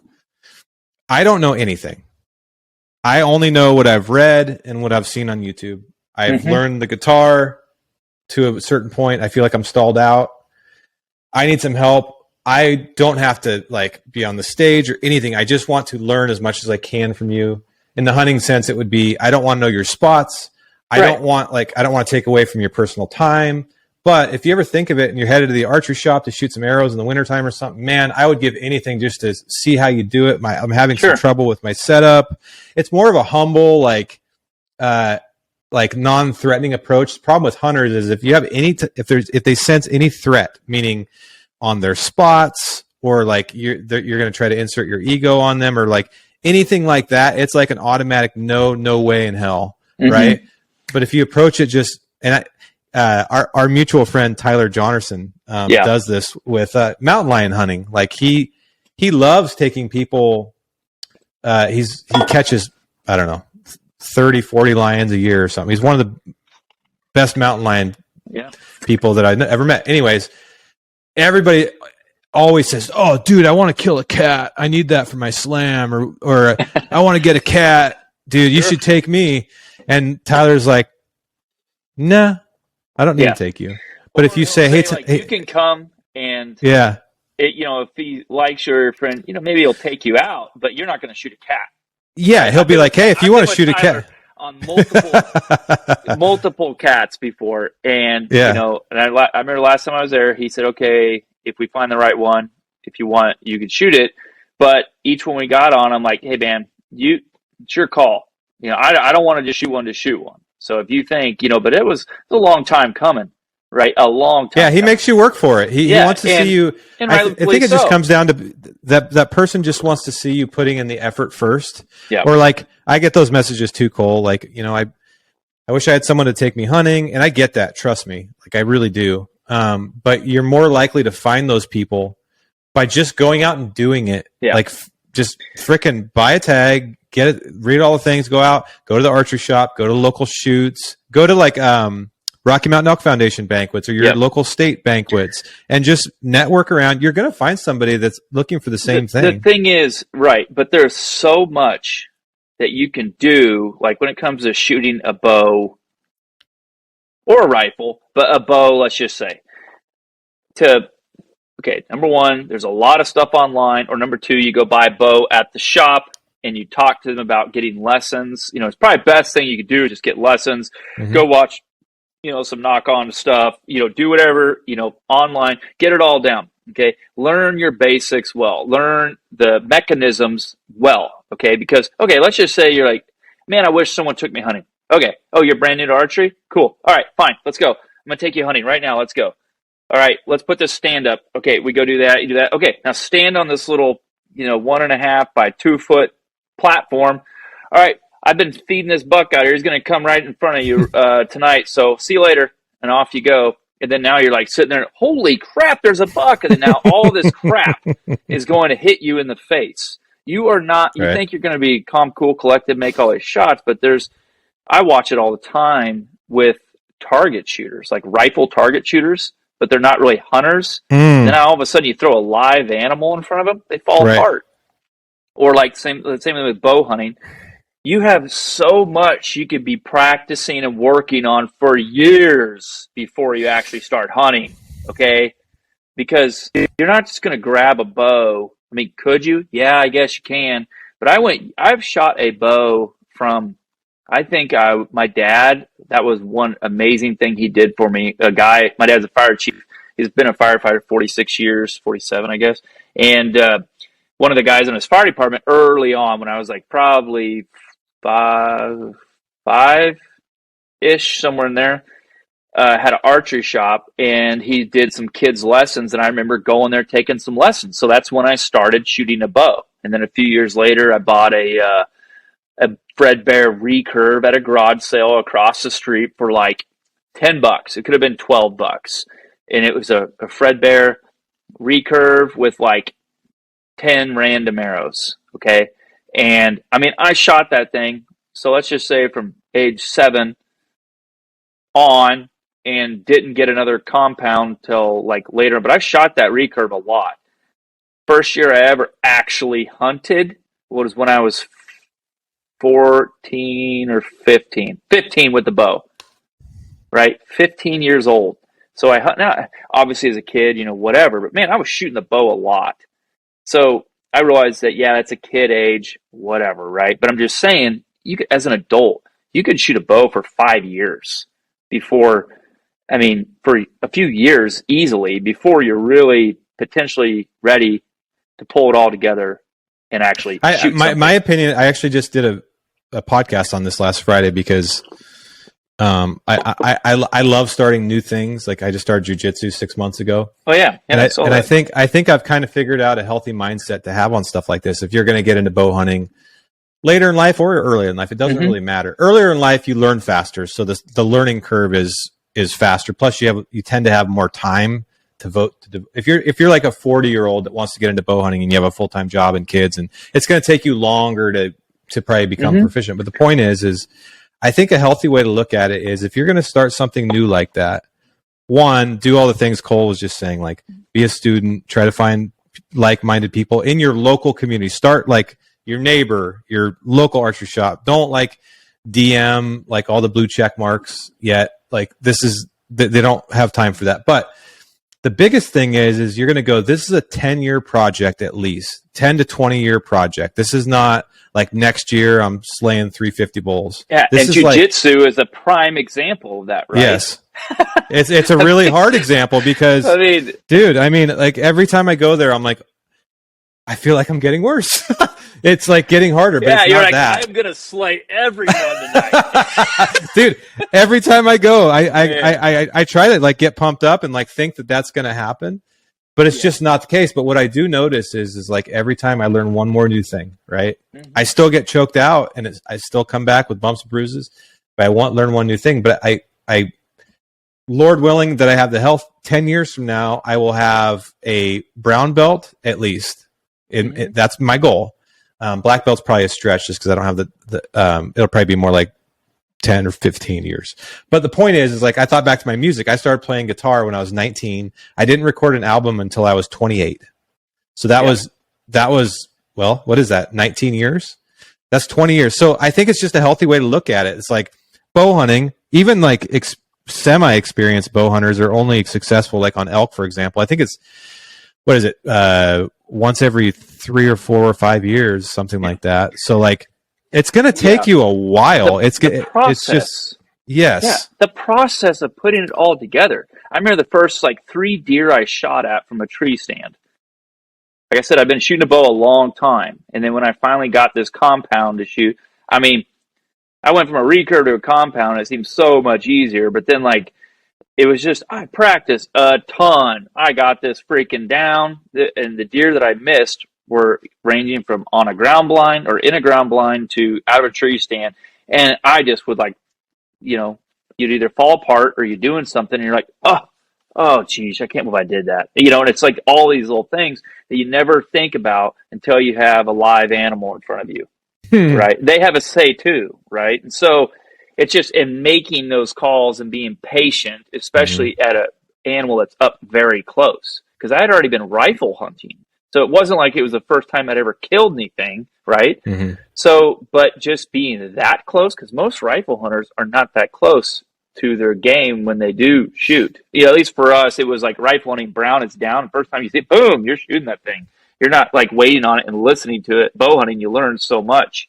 You can like hear the animals breathing and like walking around, munching on grass, but they could be 10 yards, but you have no shot. And waiting until you do have the ethical shot, not just like, okay, I'm going to sling an arrow at it and it should kill it. You know, like, now there's so much, you know, growing up you have to do when it comes to like hunting and stuff. But now remember all your steps of your archery shooting, right?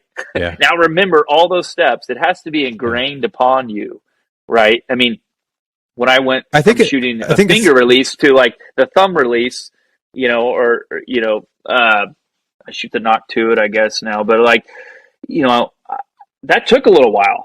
And I've been bow hunting a long time, but like switching to something new, it took a while, you know, and getting that down, it took quite a bit of practice to remember how to do that one versus my other release.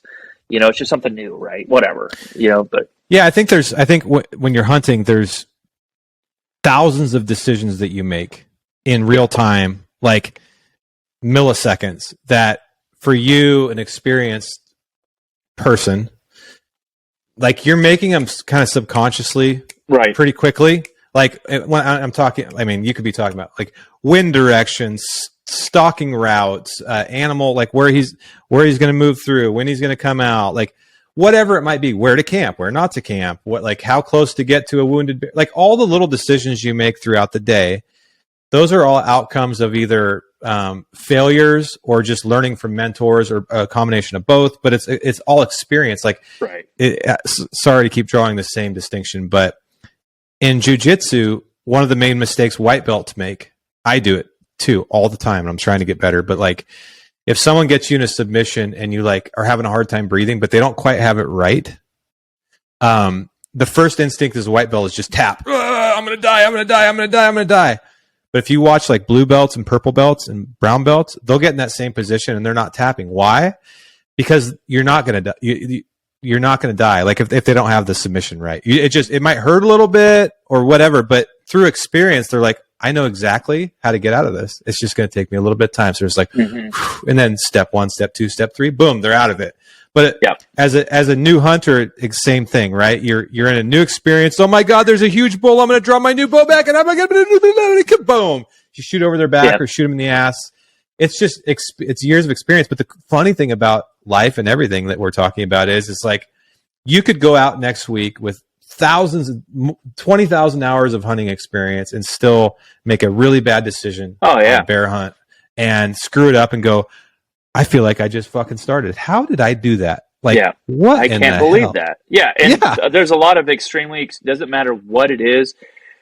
Really, really experienced people can make some really dumb mistakes occasionally. And often it's a dumb mistake. Like, you're like, I can't believe I just did that. But when you do it, you know exactly what you did, right? But it still happens. And the thing is, like, what people, when they say, hey, man, just, you know, I want to start hunting, and everyone just keeps saying, go out. I had a guy write me a message the other day.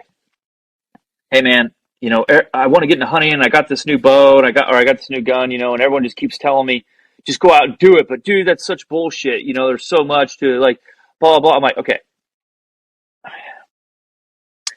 put your pack, like get your camp ready. Like let's just say you're an Alaskan hunter, you're going to go up, deer hunting. Dude, just if you already have like your camp stuff, whatever, or if you don't even have that, fine. Just go up for the day, go up, hike. You need to hike up to the top of the mountain, get your, like you're in August, sit up there the whole day. Your goal is to stay up there all day and just glass, hike and glass.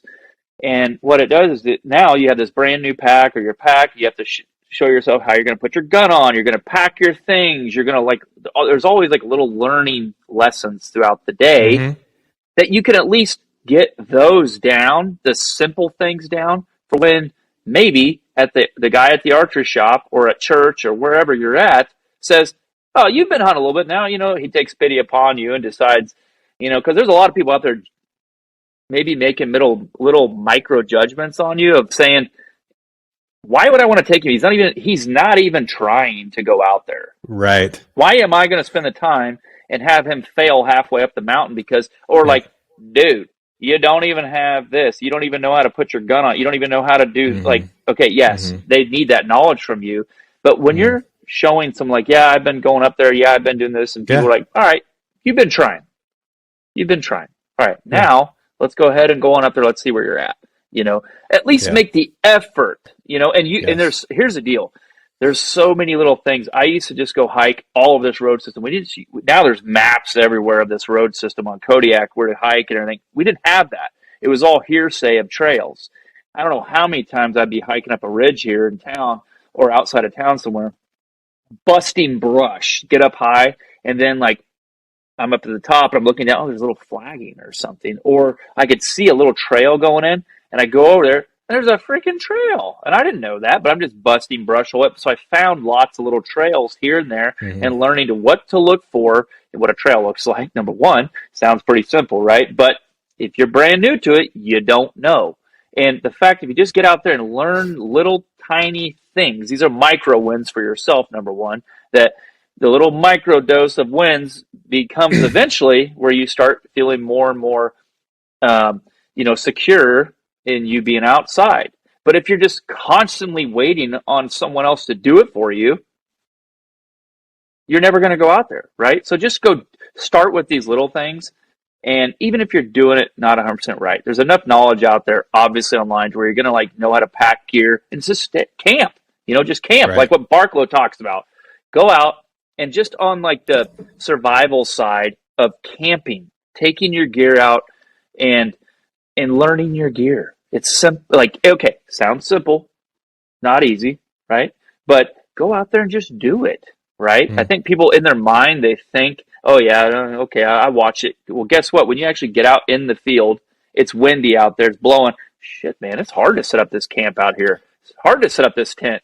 Hard to kind of find a good flat spot, but once you do it enough, it's repetitions, and that's where these new hunters have to understand, dude, at least get those simple steps done and prepared for the day that someone does actually take you hunting, or maybe, when maybe you're taking someone, get these simple stuff down, and then it's going to eventually click for you, right? But there's a lot of people out there. I love taking people hunting, but I get opportunities to do it all the time, especially since I live in Oregon where there's Roosevelts. Yeah. Everybody wants to hunt Roosevelts, and everybody wants help. Well, you have the same problem, blacktails. Everybody wants, I need a blacktail. Or new hunters. I try to take a couple a year, but I will not do it unless they show some effort or it's as opposed to, hey, I'm thinking about buying a deer tag. Will you take me out a few times? It's well, are you going to do anything, or should I just, I don't understand where's the trade-off here? But also, what else? There was something else I was going to say that. Anyways, the point is just show genuine interest. You can't start until you get on the mat. Just go get on the mat. Go learn. I think that was really cool what you said, little micro successes that adds up to momentum. And, I know what I was going to say. I was wondering if you share in this, but I'm 42 years old, been hunting since I came out of the womb, really, with my dad, myself. Almost every day I try to learn something new still. Mm-hmm. Whether it's about I have all my bows over here, I have all my guns over here, my mappings over here. There's something that I'm doing every day, planning wise or whatever, preparation on my body or my equipment that I'm trying to make this year a little bit more successful than last year. And that's freaking 35 years in. So if you have expectations of jumping right onto the cover of Easton's magazine after the first year of hunting, like best of luck to you. Yeah. And get over the whole fact that everyone wants to like do something and so they can post it to show to their friends that look at me, I'm out here doing it. It's like, get over that, man. Dude, it's just go out there, have fun. You don't have to answer to freaking anyone. Just go out there, have fun. Like you said, there's little things. There's so many things out there that, like you said, the little micro wins in learning. You know, I still feel like I really don't know shit. Okay. I know how to hunt some of my areas, but I'm still like learning. Like I actually have a bear tag for our guide area for our brown bear area. And there's about a 95% chance I'm not going to shoot anything. I'm going to bow hunt, but I want to use it to go explore the area a little bit more and to go look, because we have our areas that we hunt that over the years, statistically, we found a lot of success in.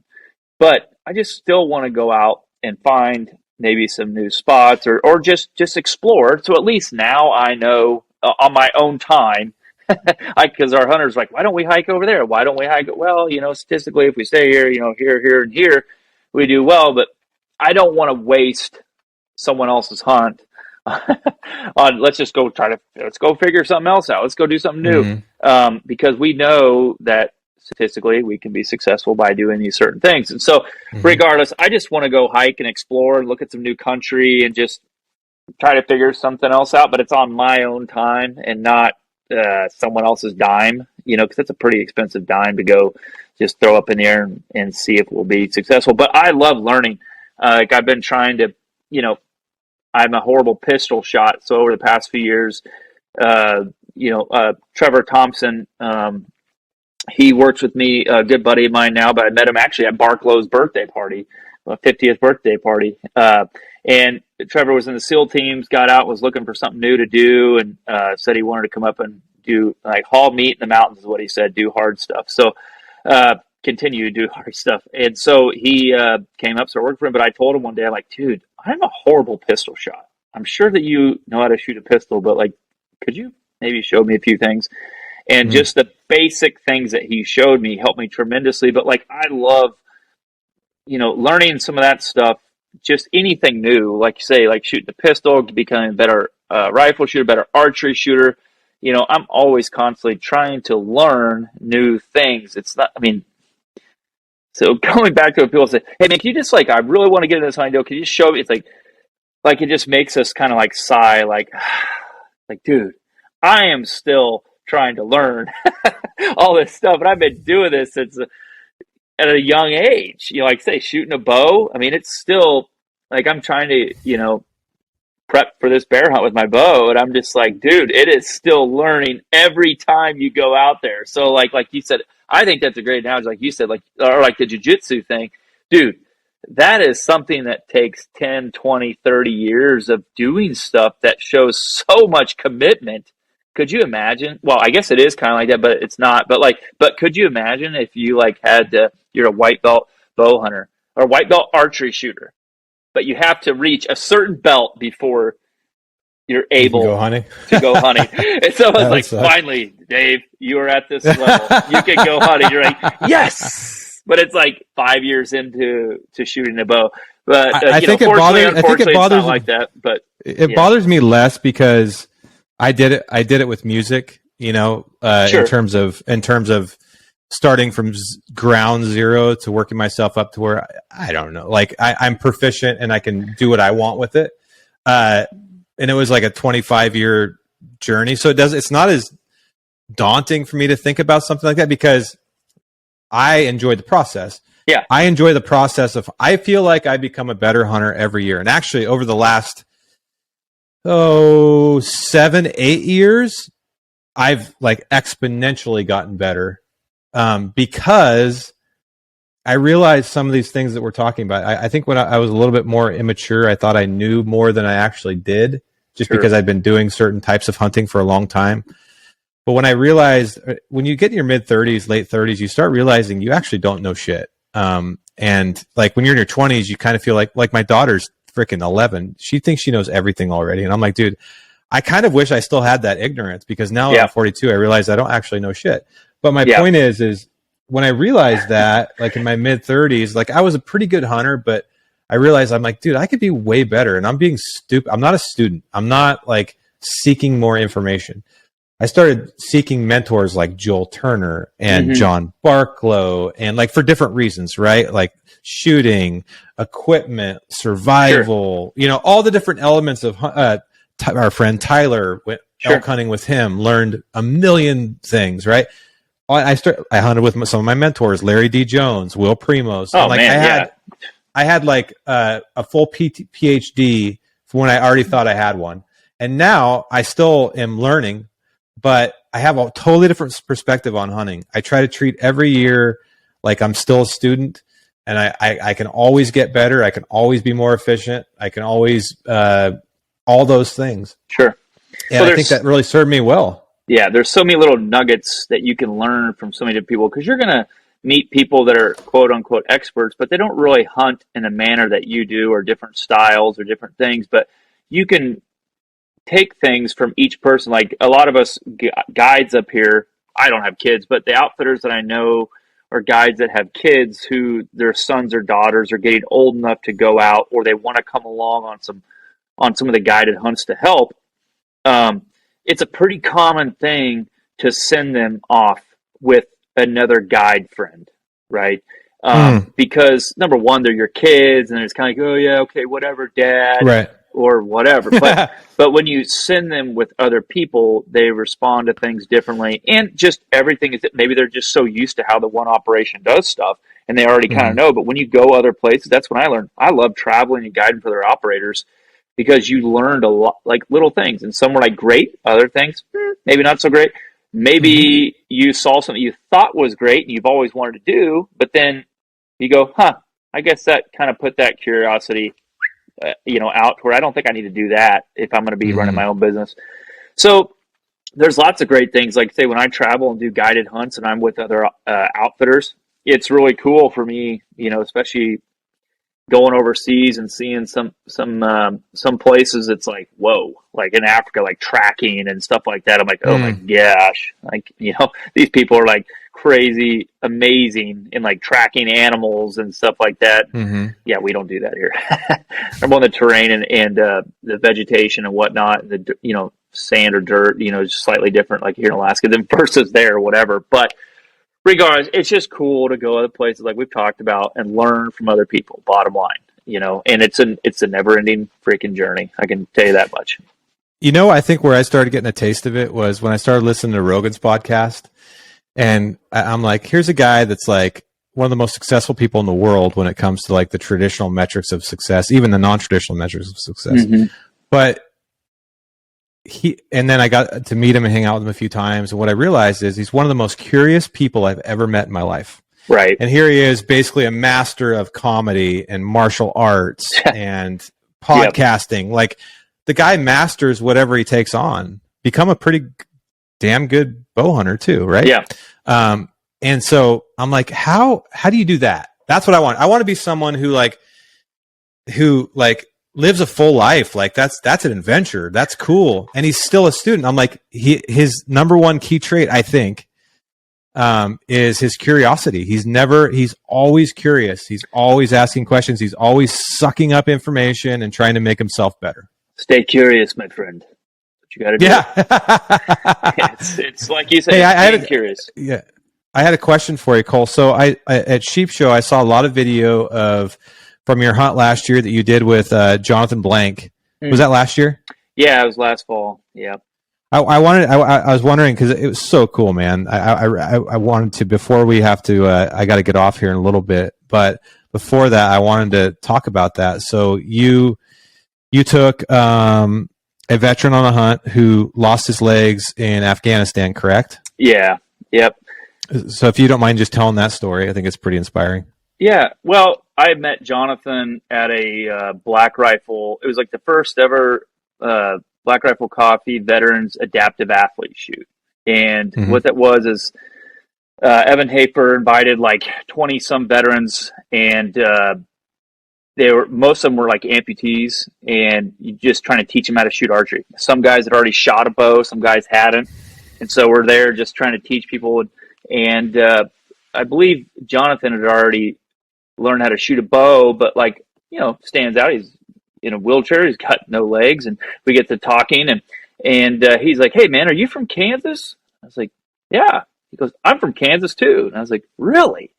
And we get talking, and I'm just like, "Wow." And I started thinking, he's one of the only guys I'd ever met that was affected by war that was from Kansas. And I mean, this guy is just upbeat and just lots of having fun. The guy was a great archer shot. Like, he won the archery shoot there. Shot a 3D sheep up in the rocks up there in I can't remember if we were at Snowbird or wherever. Anyway, 70-yard shot. Steep angle shot. And this guy just laces this arrow into the 10 ring of this sheep target, and wins this competition. I was like, dude, this guy's awesome. And we just like kind of stay in touch. We're like, man, I'd love to take this hunting someday. And he got to be working with Black Rifle Coffee, and I got to know those guys, and they it was kind of another long story, but basically the guys at Black Rifle said, hey, we would love to put in some hunters into the goat draw. And I was like, yeah, sure, that'd be great. And they're like, hey, what do you think about putting Jonathan Blank into there? And I was like, yeah, okay. And they're like, you think you could take him? I'm like, yeah, sure, we'll figure it out. And so kind of find out, he drew the tag. And so then the work began of like training and preparation for that hunt. And so basically, just knew I was going to like assemble a good team of guys because, some of us would have to carry Jonathan up the mountain because he's double amputee right below the hips. And so it kind of worked on a pack frame. The guys at Barney's Sports Chalet, who I've always worn their packs for a long time, got another pack from Kevin, and kind of just made this like heavier duty, more comfortable frame pack with like a meat ledge on that comes off the back. Those meat ledges typically move, but I didn't want it to move and pinch on them, so I worked with Kevin and got some extra hardware to make it a solid seat. And I met up with Jonathan at one of the Total Archery Challenges last July. So we tested out the frame pack and kind of just seeing how it would be to haul him. And because I've hauled bear hides around his weight. He weighs 135. Then you got like plus the frame weight and everything. But I've hauled some heavy bear hides. But guess what? It's a freaking sack of hide. And so, like, right. You don't really care if you slip or fall or whatever. Who cares? It's a freaking bear hide. But when you have a human life on the back, you don't want them to get hurt. So, like, we just want to make sure, number one, it was comfortable for him. Number two, that I could actually do it. And so we met up at Big Sky and took him on, like, the Total Archery Challenge loop up there. Mm-hmm. So that was a lot of fun. Barklow shot with us, Jay Matthews and some other guys. You carried him the whole time you shot that thing? Yeah. I took him the whole course. I mean, there were other guys there that offered to, take him, but I was, it's kind of like, hey man, I'm the one who's going to be taking him hunting. So I needed to see if I could actually take him on the whole course. But yeah, I was able to take him. I don't remember which course we shot, but we shot one of the courses and hauled the whole time. It worked out really great. There was a couple little things that he suggested on the pack. So that was what we wanted to test, was to make sure, number one, it was comfortable for him, and to see if I need to alter it any other way. There's just a couple little tweak the pack, and then he showed up in early September, and I had a team assembled of it was myself, Trevor Thompson, my cousin Will Wilkes, and my other cousin Doug Starrett with me. And then Dallas Haymeyer came along as a videographer, but everyone was loaded to the gills because they had to haul my stuff. So, I mean, we're hiking up for a camp for a goat hunt. Right. We're not we didn't have a base camp already set up. We hiked up. We hiked up with all of our gear, and so a couple of my guides went up there. They did stash their personal gear. Then the next day, they came down. Then they hauled all of my stuff and Jonathan's, because I mean, if I'm going to be hauling Jonathan, I can't carry anything. And so we were loaded the gills. We went up there, and once we got up, 1,500 feet, then we were kind of what I call like hunting, into the goat territory, and we were able to spot some goats. And but you can't just hike in the easiest spots. You got to stay out of sight, of course. And so we were able to get Jonathan up the mountain, hiked him up there, and only had like one kind of iffy spot. Had to stay below the ridgeline. I'm like side hilling across, and I thought, okay, don't fall, don't slide. And sure enough, I slid out. Jonathan, luckily he jumped off, which I give Jonathan credit because he was like, I was just going to throw him in a pack.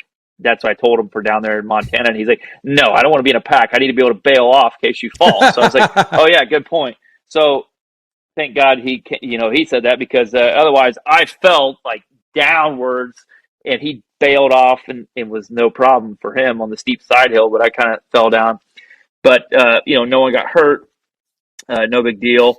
But put him back on, got him over another few hundred yards, and we were set up there. And it was pretty cool. We were watching these goats 500-600 yards away, waiting on them. And like out of a little bit of fog, these two billies came over and like bedded. Like the good Lord above just like, gave us these goats, and they came in like bedded in our bowl. And Jonathan made a pretty good shot at like 320 yards or something. Hit it. It jumped up because these goats are so tough. He drilled this goat. It jumped up, and I told him, shoot again. And he drilled this goat right before it went over the ledge with the second shot. Made an excellent follow-up shot and smoked this goat. It went over this little hill, and I thought, oh no, it went over, it was going to fall to oblivion. But when I hiked him over there, come to find out, like the goat stopped right on this little ledge, and we were blessed that it did not fall off there, because it was going to be nasty if it fell off the backside. It would have destroyed it. So it worked out really awesome. Honestly, like it was great. I had such an awesome team there helping. Jonathan was so stoked just to be there. His mindset on that whole thing, like it would have scared the shit out of me if I was in his position on someone else's back, like just going along. I mean, there's some steep stuff there where he just was kind of like, hang on, no big deal. And I'm like, you okay back there? He's like, hell yeah. And like a couple of times I'd slide or something. He'd be like, oh, good job. Like, oh, yep, good job. Just kind of like giving me, he's like giving me, confidence, like, yeah, hey man, you're doing good, like keeping me going and everything. Like it was pretty awesome. And, it's pretty, that was kind of like a pretty, mind blowing, kind of like emotional thing for me. Cause like, I'm just like kind of thinking about him, and he's like all, he shot his goat. The next day we're hiking out of there, and he's like apologizing to me why, like, sorry, I can't help you more. I feel, like I wish I could be doing more. And I'm like, dude, like, what the fuck, man? Like, you got your legs blown off for us. Like, right. You've done enough, I think. Just sit back and enjoy the ride, man. Like, like all my guys, it's such an awesome, just mental mindset about the whole thing. Everyone's just stoked to get him out there, and it was just cool to see him out there enjoying himself in the mountains and camping. Jonathan's like setting up his own tent, and just like it was just fun for us all to be out there. And it was a badass experience. So we got his goat, and we came back into town, and we went out fishing. We caught a crap ton of fish on my buddy's boat. So it was a lot of fun. We just had a really good time. One more thing, I invited him to Wild Sheep Show, and Wild Sheep kind of played a little clip of the hunt there. And it was really cool. Like I knew this. I wanted him to come there because I knew this would happen. I hadn't talked to anyone beforehand, but I just knew, I had the feeling that I wanted him to go to all sheep hunting. And I wanted him to see that community of people, number one. He'd never been there to those shows before. And I wanted him to meet those fine people at the Wild Sheep Foundation. And being there and meeting some of the people, I was approached by a good friend of ours, and you would know them, but they kind of want to remain confident or anonymous. They want to remain anonymous. And they came up to me one morning, and the young lady said my dad would like to donate Jonathan his sheep hunt this year. And I was, I'm like, what? Kind of blew me away. It was right at the beginning of the last day at the show, Saturday. And he's like, yep. So my dad would love to take him sheep hunting. And so if you're available to go, that'd be awesome. So anyways, Saturday night at the auction, they called Jonathan up there, and us and Gray asked him, "Hey, so you think you want to go sheep hunting?" And of course, Jonathan would love to, and so it's pretty awesome. We get to go up to Canola Outfitters up in the Northwest Territories and take Jonathan sheep hunting at the end of August. So I'm like super freaking stoked to get him back up there in the mountains in August and early September. So hopefully we'll get him a doll sheep, and yeah, I'm like really, really stoked to do that. So that's really amazing, cool. Man. There's some amazing people out there that like to make dreams come true for people, you know? Yeah. Well, you're one of them, man. Don't, well, no, I mean, you carried him up the mountain, and that's amazing. The whole thing is just such an incredible story. And this obviously, man, that's powerful. It's powerful. I appreciate it. Was that made into a full film? So Black Rifle did, yeah, I think through Free Range American, it's one of their like media outlets. They did do a more of a full film. They kind of came out with a few different versions, but there is kind of like a full version on the Free Range American YouTube channel. So, but you know, like getting back to like what you said, like I think like when you have, I don't have many talents in my life, but one of the things that I have been blessed with is to carry heavy loads. And that's like just a more a Neanderthal thing that the good Lord blessed me with. And so there's like things out there, like if you can't help others with like things that you are blessed with, you know, in your life, there's certain things that you are capable of doing. And, you know, I've had a lot of things in my life where like, hey, you know, yeah, we got to think about time and money and all this stuff, but like each year there's something that you can do. And the big thing with that whole deal was just trying to inspire people. Yeah, sure, not everyone's gonna be able to go out there and carry a guy up the mountain. That's not the point. But there's other things you can do, especially with our veterans, keeping tabs with them and like taking them out and hunting. But like one of the coolest things with that was we had at least two or three different fathers reach out to me or Kevin Dana up there at Barney's to ask about pack frames for their kids that were either paralyzed. There were some other military guys as well, but like getting their kids out that were paralyzed. And they, I talked with, can't remember if it was Corey Jacobson or whatever, but because they deal with taking some kids out hunting, right? And so, but like, and they had some systems they had used and whatnot. So like, that was really cool. You know, it's like, yeah, it seems like something really hard, but dude, just think outside the box and use your talents to help some others out at some point. Right. And so, it's a pretty simple thing. Just try to help others out. That's really good advice. One last question. Mm-hmm. You have blazed your path in life. You've created your own world that no one gave to you. No one even really suggested it. It was just something that you smelled in the air and you chased it, and now you're living it. Long time to go. What advice do you have to those that see something that they want to do? Let's call it, for the nature of this question, young men, you know, they're 18 years old, 20 years old, 21 years old, whatever, and they want to do something like this. Like, man, Cole has the coolest life. What advice would you have for them? Number one, you try to make the best decisions possible with the information you have, but just jump off and do it. Just go do it, because the longer you wait, the more you're going to be bogged down with potentially, I hate to say bogged down, but bogged down with life, paying bills, you know, and family, kids. So if you're young, old, whatever, if you want to do something, you just got to jump off and do it. And you may, like, you know, the failure thing is real. None of us want to fail. I still worry about that every day, about failing. But like, it sounds so simple, but you just got to jump off and do it. And if you're a young guy, the biggest thing I tell guys, don't worry about money.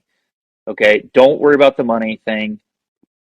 don't ask me how much money am I going to make doing this. It's going to get you the wrong response, and you're not going to probably get too much of a response from me, especially if you're messaging me. If all you're worried about is money, this is definitely not the profession to come to, right? Right. And so, but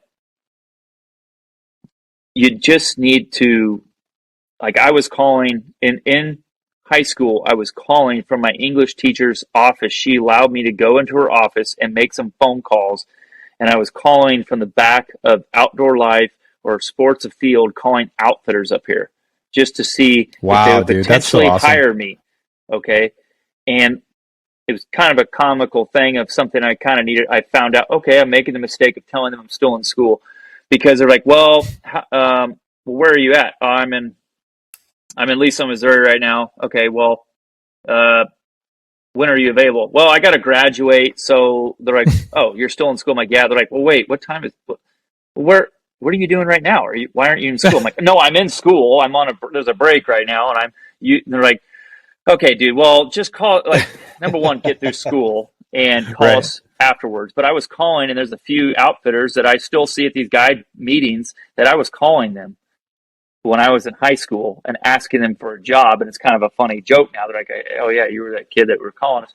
But like, dude, you got to get out there, quit making excuses that it's someone else's job to get you this job, right? Like, you can look, there's way more information, as we all know, out there right now than there ever has been. The problem is there's so much information. There's so much information. You don't know which one to go off of. But like, I tell a lot of young kids, like, dude, so there's guide associations in the States, and that's a really good one to look into.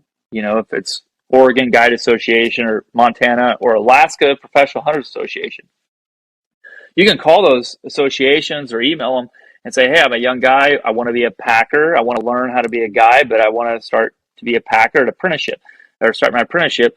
And they'll do an email blast out to all the outfitters, and then someone may say, yeah, I could use a packer for a moose hunt or something. And of course, they're going to, like, you need to call the guy, or they'll say, hey, call these guys, or whatever. Someone may call you, and you're going to give them your resume, or just tell them, hey, I'm brand new, but I just want to learn. I'm willing to learn.